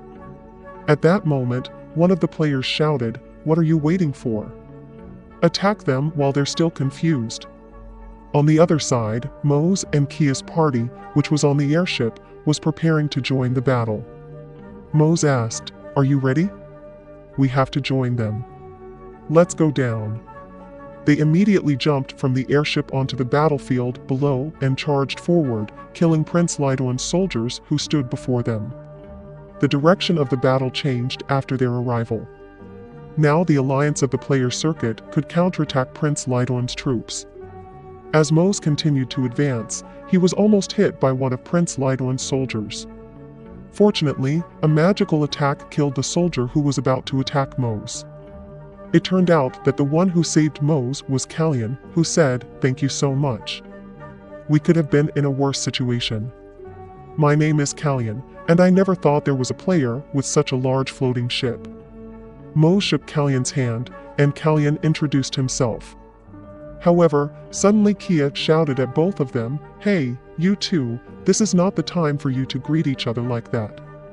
Upon hearing the shout, both of them immediately realized the situation and intended to talk again later. Mose returned to following the rhythm of his attack, but he thought, "Their attacks are fast, this is not as easy as I thought. These soldiers are very strong, and each of them is a killing machine. If so, I have to use that skill." And Mose then used his Atoria swordsmanship ability, but while Mose was focusing on his technique, he unconsciously stepped too far into the area controlled by Prince Lydorn's troops. When Mose was trying to defend himself there, he was pressed hard by the prince's troops until Mose was pushed back, and his back hit someone. When Mose turned around, he saw Kia behind him and asked, "Kia, are you okay?" Kia nodded her head. Then, Mose held his sword tightly and continued, "Don't worry, Kia, I will definitely protect you." Upon hearing Mose's words, Kia smiled and then left Mose, saying, "No, thank you, I can take care of myself." "So take care of yourself, Mose." Mose thought, "Right, of course, Kia, so I have to do what I can." The video ended as Mose was preparing to fight again. He looked surprised to see the figure he had seen on the previous streaming screen. Mose said, "Finally, we meet Lydorn," and on the hill in front of Mose, Prince Logis stood with hatred. At the beginning of the video, Mose and Lydorn, who had already looked at each other before, rushed at each other immediately, and they clashed their mechanics even though they had just met then. However, due to the huge level difference between them, Mose couldn't hold Lydorn's sword for too long, and because of that, Mose's gap was easily opened and Lydorn swung his sword. Mose, who was hit by the attack, was immediately thrown backward. He was also affected by Stone's effect so that he couldn't move for a while. But Lydorn used the momentum well by approaching Mose and swinging his sword again. Seeing Mose unable to move, the uncle who happened to be near Mose immediately rushed over there and blocked Lydorn's sword. Of course, the uncle's defense was not comparable to the strength of Lydorn's attack. The effect of the attack made the uncle bleed from his body. Seeing the uncle in front of him, Lydorn said, "How foolish of you to block me. Do you know why I am called the White Wolf of Logis?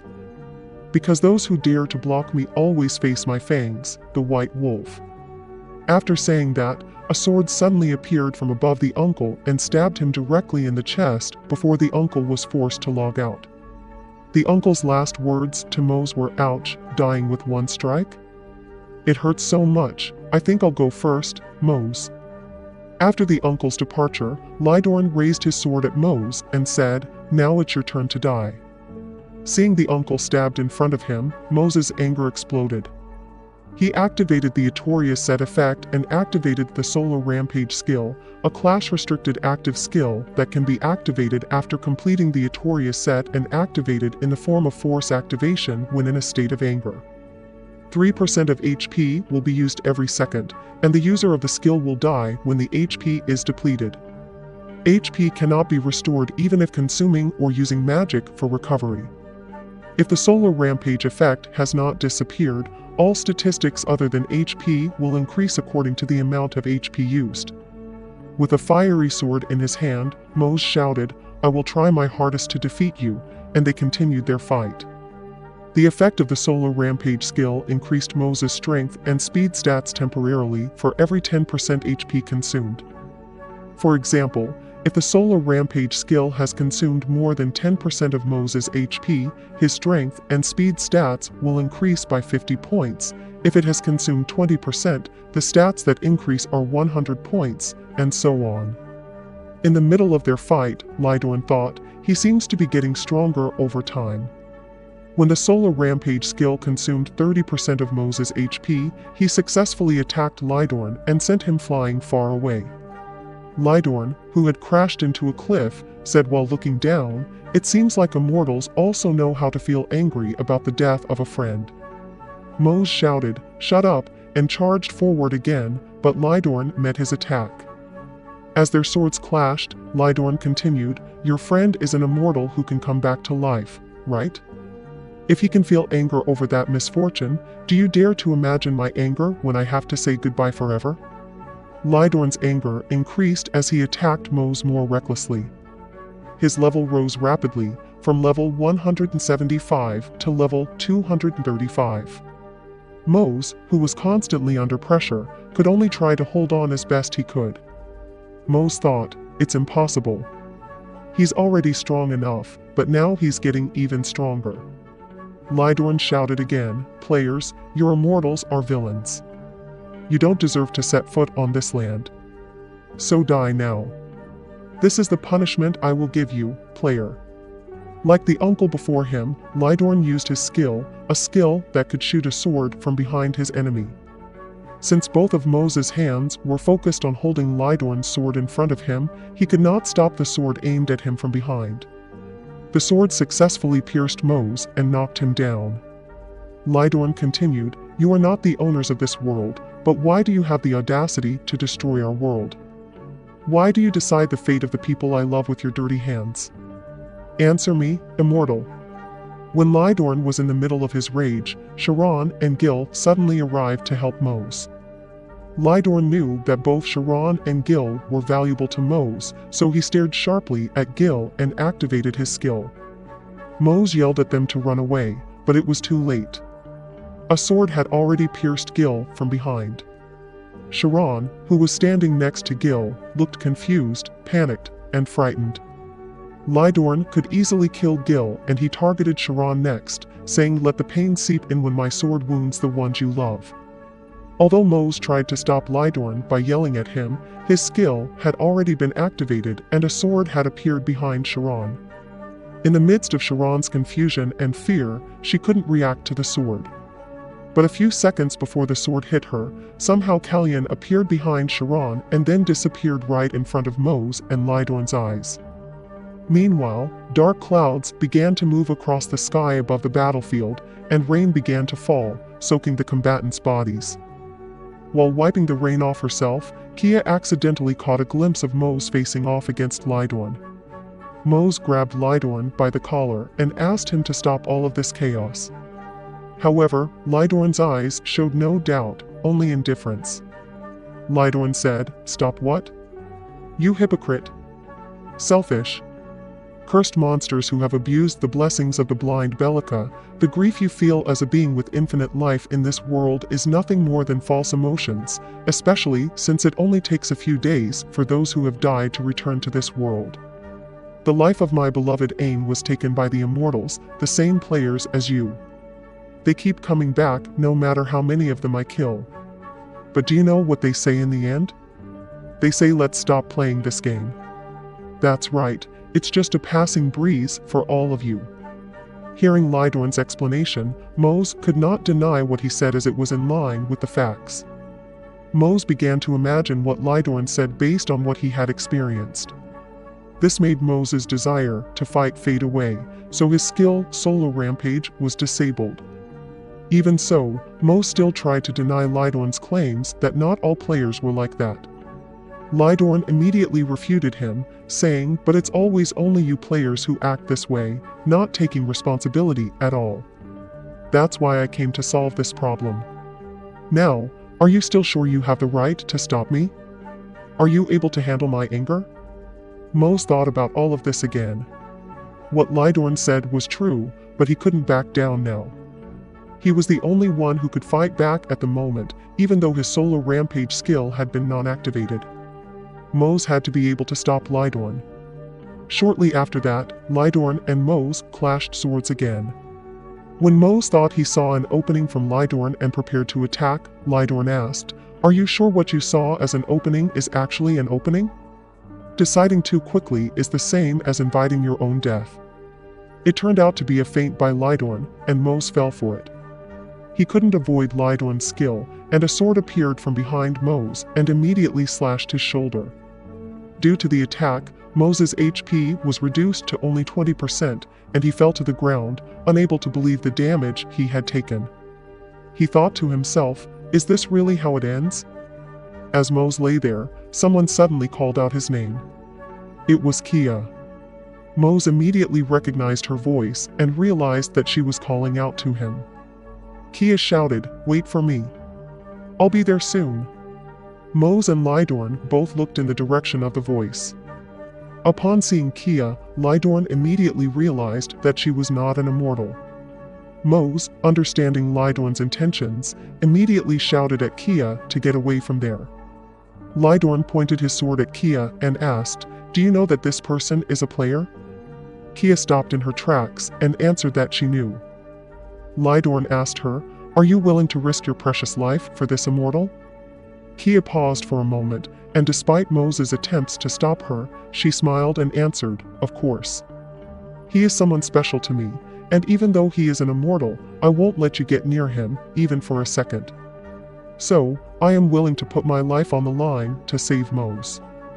The fact that he is an immortal is not important to me, but that doesn't mean I'm interfering with your plans and goals, because that's your choice that you've shown." Kia lifted her sword. However, upon hearing Kia's answer, Lydorn had already decided that Kia was also his enemy. He looked sharply at Kia and activated his skill. A sword appeared above Kia, ready to strike her. Seeing Kia in danger, Mose threw his sword towards the sword that was about to strike Kia, so that Kia could still survive. Lydorn was surprised by Mose's action and immediately looked sharply at him. As Lydorn approached Mose and swung his sword, Mose summoned another sword and positioned his hand towards Lydorn. When Sharma's sword appeared, it immediately pierced Lydorn, who was right in front of Mose. Lydorn appeared to be shocked by the appearance of the sword that pierced him before collapsing. In his last moments, Lydorn said, "Do you really think this is over? I am but a spark that ignites a small fire. My job here is done. Soon, another spark will ignite another fire." Lydorn took his last breath on the battlefield, accompanied by the heavy rain in front of Mose and Kia. As Lydorn died, a notification appeared indicating that their quest was completed. The Prince of Rebellion had successfully eliminated the main target, Lydorn, and the system began to distribute rewards automatically. Mose gained 2 levels from this. He then heard Kia calling him and quickly turned to approach her. Mose seemed a bit angry and asked Kia why she did what she did. He warned her that if she died, he would be devastated. Kia touched Mose's face and explained that it had to be done to defeat Lydorn. Mose embraced Kia gently and told her never to do something like that again. Kia hugged Mose tightly and said, "Okay, let's pray for his departure." Mose glanced at Lydorn's body and agreed with Kia's suggestion. After Lydorn's shocking story, many changes occurred in the circuit, the Logical Empire, and the surrounding countries. Lidale, an anti-player group, quickly formed, claiming to continue Lydorn's will. They blamed the players for the suffering caused by their actions. Meanwhile, the White Tower announced a magic stigma that allowed anyone, including NPCs and players, to identify troll players. Guild information placed bounties on troll players detected through the video. players and NPCs who called themselves bounty hunters began to emerge and hunt them down. There was a troll-sanctioned path dedicated to punishing disruptive players. As for Moze, Skylord became a hot topic in various communities, and he could no longer use it freely. Fortunately, people were still arguing about whether the ship belonged to a player or an NPC. But if it weren't for that, Moze might have been in a situation where he couldn't move freely, and they would argue among themselves just because of such a small matter. After the battle against Lydorn, Moze's heart felt heavy. Kia helped him recover, and she suggested that Moze visit her home during the holiday. So they were now heading to Kia's home in Azuris. After Moze checked the Circuit Communication website, Elsa informed him that the training preparations had been completed, so Moze went straight to his training place on his airship. Upon arriving there, Elsa told him that she would give a reinforcement magic to the wall on the lowest floor. After Moze got ready, he immediately started his training by summoning Sharma in his left hand and then another sword in his right hand, a sword that he obtained after defeating Lydorn, named Korma. This sword was used to kill Moze's comrades. A little description of the sword: the engraved 11 sword Korma was of legendary rank, a longsword class, created by Lavager with a weight of 9.8 kilograms. Its attack power with one hand was from 654 to 671 points, and with both hands, it was from 881 to 968 points. When its effect is finished, the sword will disappear and be automatically engraved on the user's hand, similar to Sharma. Because Moze got the Korma sword, he also learned a new skill thanks to the effect set of the engraved sword. The effect of the two sets, Sharma and Korma, caused all engraved summon skills to change to will summon, obtaining the active skill Gua, which increases the power effect of the engraved sword by 8%. Gua is an active skill that allows the user to shoot the sword through rune commands. The biggest advantage is that Moze now has a way to attack from a distance, which even increases his attack power. But there is a problem. When the sword flies back to Moze, he can grasp Sharma with his left hand, but it still feels difficult to grasp Korma in his right hand simultaneously. Even though he sometimes succeeds in holding both swords at the same time, Moze always loses his balance afterwards. Moze, who stood up after falling due to his inability to control his skill, looked very angry because he still couldn't control it correctly. If it continued like this, Moze thought he would not be able to protect anyone and would only see the people who believed in him die in front of him, and in the end, Moze would lose everything. He had to become stronger. He couldn't stop there. Therefore, Moze intended to keep trying until he could control it. A few moments passed, and it seemed that Moze had decided to finish his training. As he walked out of the training area, Moze was still thinking about his training when he was surprised to see Kia waiting for him.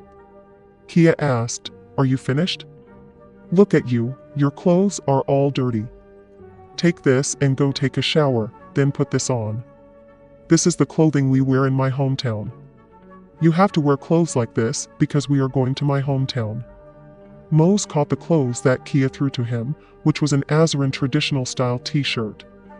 Moze thanked Kia and went to take a shower and change his clothes. As he walked away, Moze thought, "I have to become stronger so I can protect the people I love." We shift to a group of people who are doing a video transaction, which ends with the blue-haired person asking his subordinate, "Did you bring the goods?" His subordinate replied, "Yes, Director. I just got it today, so it's still very fresh." After taking the mentioned goods from his subordinate, the blue-haired person said, "Oh yeah, this is what I was talking about. This is why I can't stop playing the circuit." Moze and Kia have arrived at Kia's hometown, Free City Azuris. Moze is amazed by the city's surroundings, and his attention is drawn to a towering white building in front of him. Kia explains that it is the White Tower of Free City Azuris, where alchemists from Rust and secret followers of the Empire had once conducted limitless experiments. After these experiments, the area became uninhabitable, but the Geisha sect of elves blessed the barren land with their souls as payment, and that is how Free City Azuris originated. The city is named Free City because the people there have no ruler. As they walk around the city, they continue their conversation. Upon hearing this, Mose asks, "There's no ruler? What happens if there is a crime here?" Kia replies, "Then representatives from each race will gather to carry out the trial. These representatives are called the adults of Azuris. That's why you can hear various opinions from different races." While imagining Kia's words, Mose thinks, "Interesting. Not long ago, I played this game just to make money, but I received many blessings I didn't deserve. I met friends and tried to party up, and through my journey, I succeeded in joining an organization called Sorters. As Mose and Li Ki-ho, I began to form valuable relationships with others. In the last battle against Lydorn, I finally gathered my determination to protect these people." However, Mose's daydream is interrupted when Kia shouts to him, "What are you thinking about, Mose?" Mose casually responds with a smile, "Oh, nothing."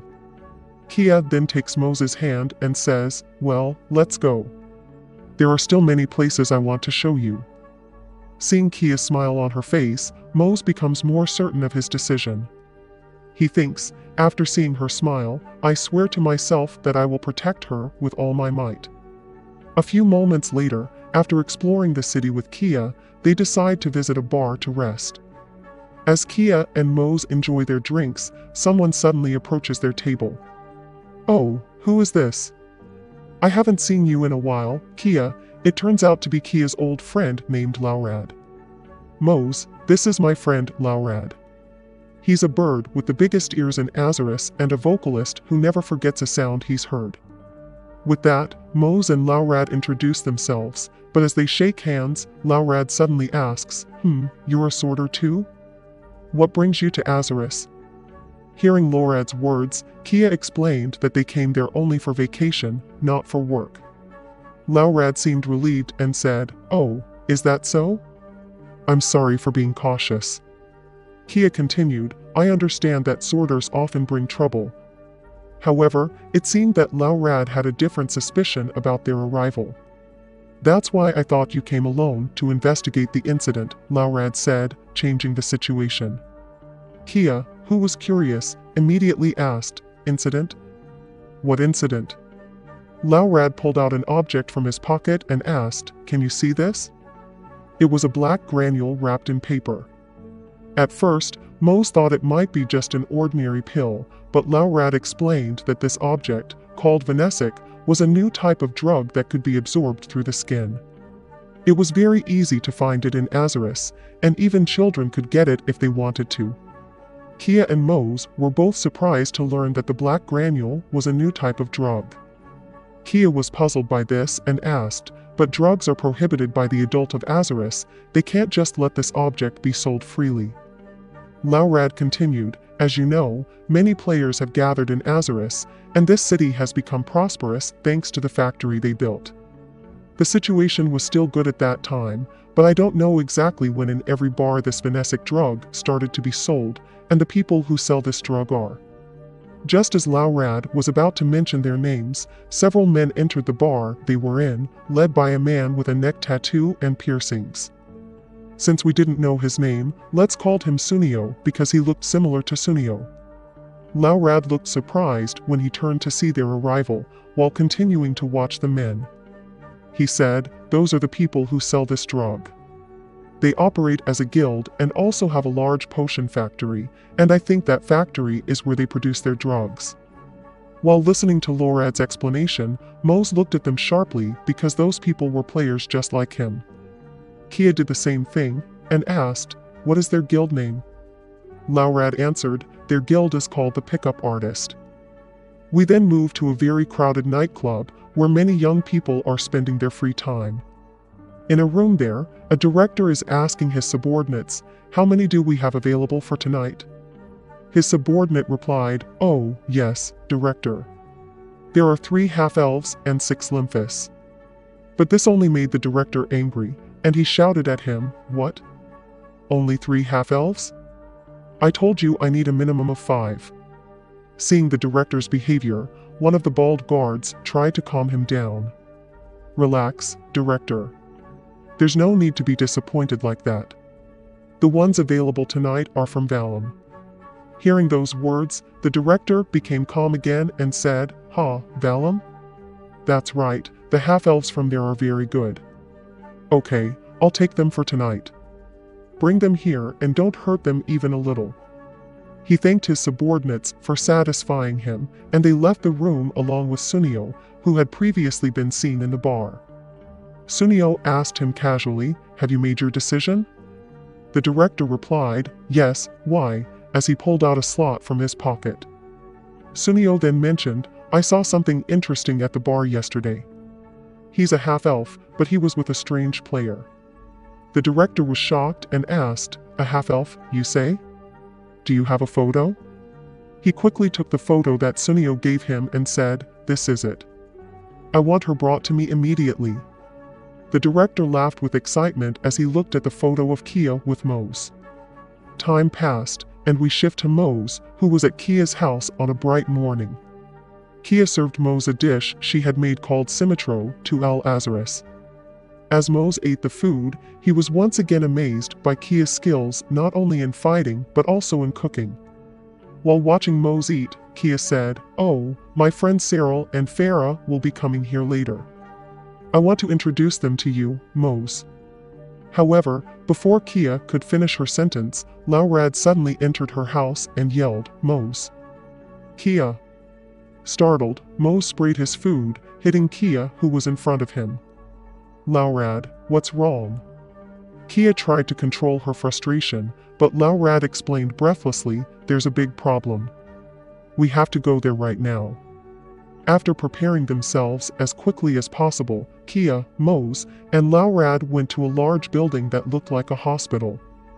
However, when they entered, they were surprised to see the situation there.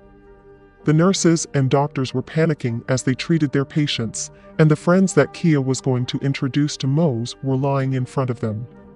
Besides vomiting blood, the patients writhed and screamed for medicine. When Mose saw the condition of the nearest patient, he suddenly realized something and asked, "Why is his neck like this? Could it be?" Unable to bear the sight of her friend's condition, Kia asked Laurad, "What's going on? Say something." Laurad fell silent for a moment, then reluctantly said, "They were forced to take the drugs by those people." Of course, Laurad's words startled Kia and Mose's suspicion turned out to be true. Mose thought to himself, "Pick-up artists. So this is what they do." Besides smuggling illegal drugs into their town, they also force Kia's friends to take them. I will never forgive them, never. After thinking about it and remembering that he had also made a vow, Mose, who had made up his mind, immediately approached Kia. With a very serious expression, Mose said, "I will eliminate all those who caused this. I will do anything to make it happen." Hearing Mose's words, Kia, who was already in tears of hatred because of everything that had happened to her friends, asked him about his seriousness, "Do you swear in the name of Bellica?" Mose replied, "Yes, I swear." Meanwhile, at the Master Circuit, the largest online community in the circuit, two major incidents were causing a stir. The first was All Search, an exploration team formed by the Information Guild, which discovered the sacred treasure after a 9-month search. The name of the sacred treasure, they found, was the Eye of Dominium Mankind, the left eye of Orpheus, a giant known as the Great Prophet in the past. It was discovered that the new civilization predicted by Orpheus in the past was the players themselves, causing excitement among the players. The second incident was Venetix.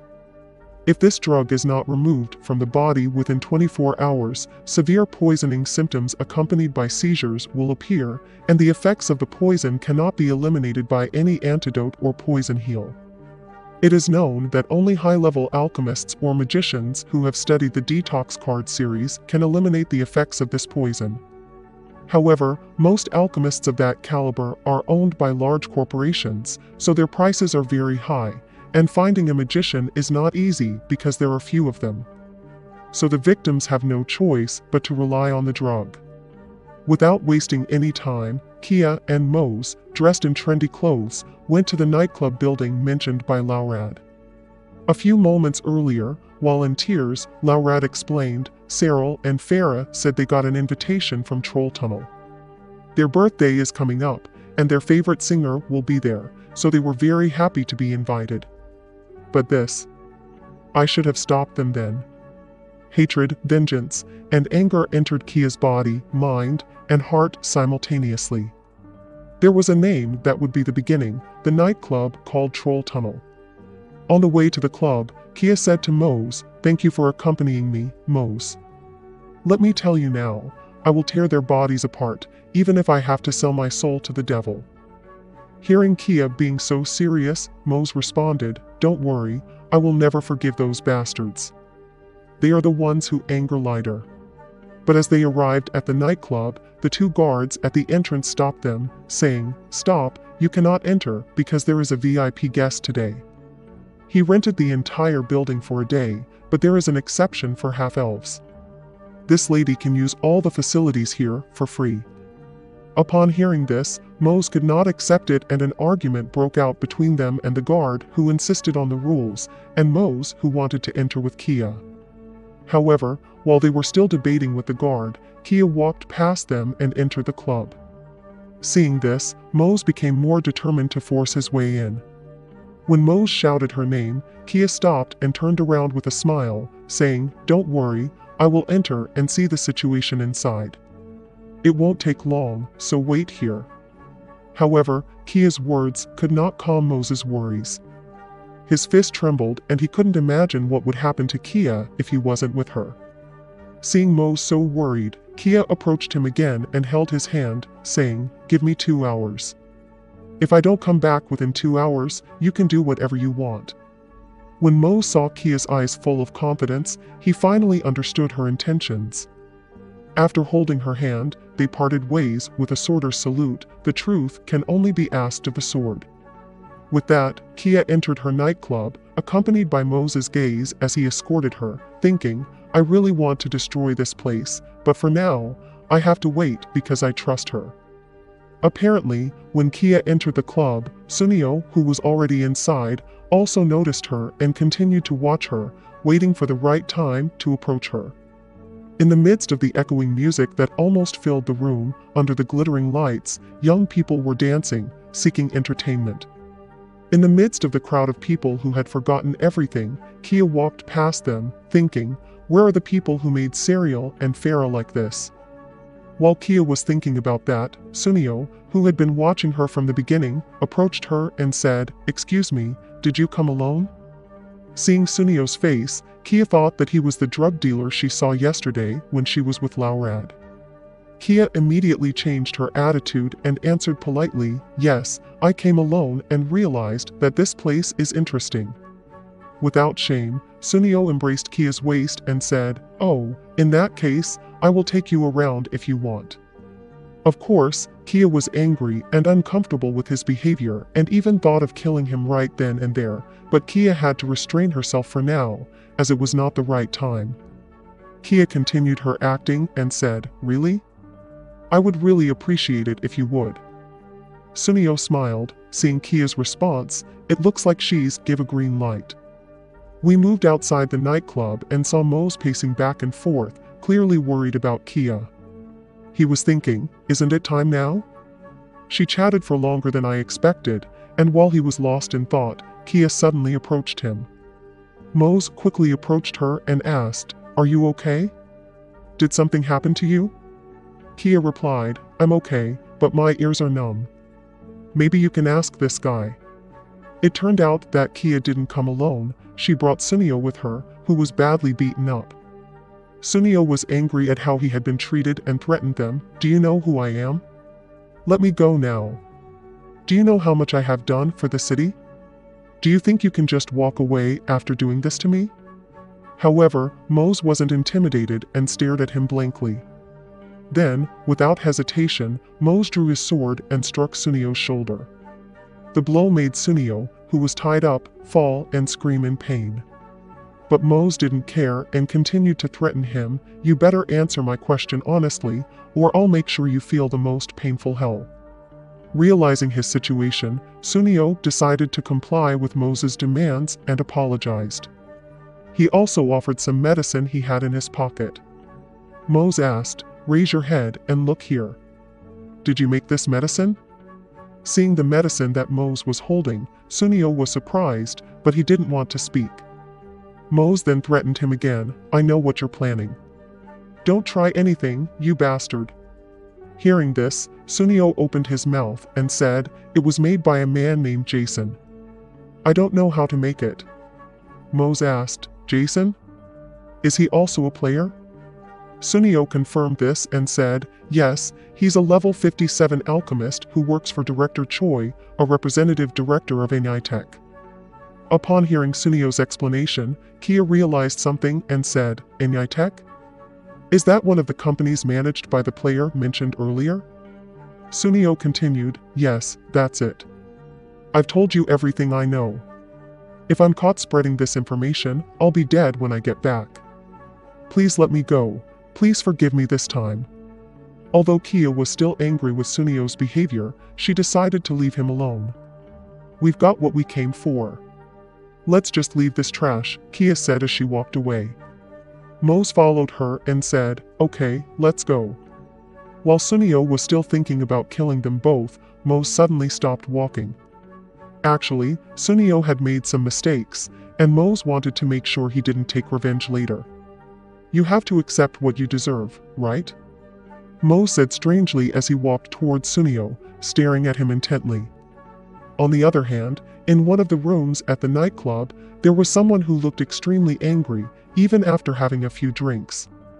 The person they were waiting for hadn't shown up yet. What has he been doing all this time? I gave him a little leeway, and this is what he does? Seeing his boss so upset, the bald guard next to him tried to calm him down. "You don't need to rush. It will be yours soon, Director." Instead of calming down, Director Choi became even angrier. "You bastard, now tell me, when will that happen? Why don't you answer, huh? Do you think I haven't been waiting? Do you think that's enough to make a good medicine? Why do I have to wait so long for you to make it? And now I have to wait for this too." Despite being treated like that, the bald guard could still keep his patience. "I'm sorry, Director. I'll find someone to speed up the production process."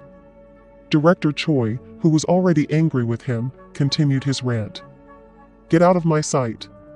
You always talk nonsense without doing anything, and why are you still here? Go. Do you want to be a guild pickup artist? Go now, you insects. Where is that bastard?" After all the waiters and guards left, Director Choi went back to drinking his drink. Switching to Sunio, who was sitting under a tree mumbling something, the bald guard finally found him after searching with his two subordinates. Seeing Sunio in that condition, the bald guard had no choice but to give him an expensive potion so that Sunio could explain the situation. After Sunio had calmed down enough, although his body was still trembling, he explained, "A half-elf woman and a player appeared suddenly." Hearing his explanation, the bald guard thought, a half-elf woman and a player?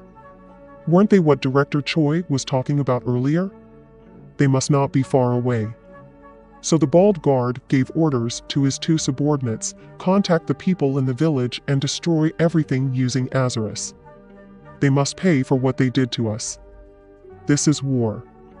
A few moments later, riots broke out in a burning village, with many people injured on the streets, and Mose was shocked by the situation. He heard Kia shouting and immediately approached her. "Those bastards, I won't let them." It turned out that Kia shouted angrily after seeing a message on a wall that read, "Come to the troll tunnel if you want to save these two little fairies."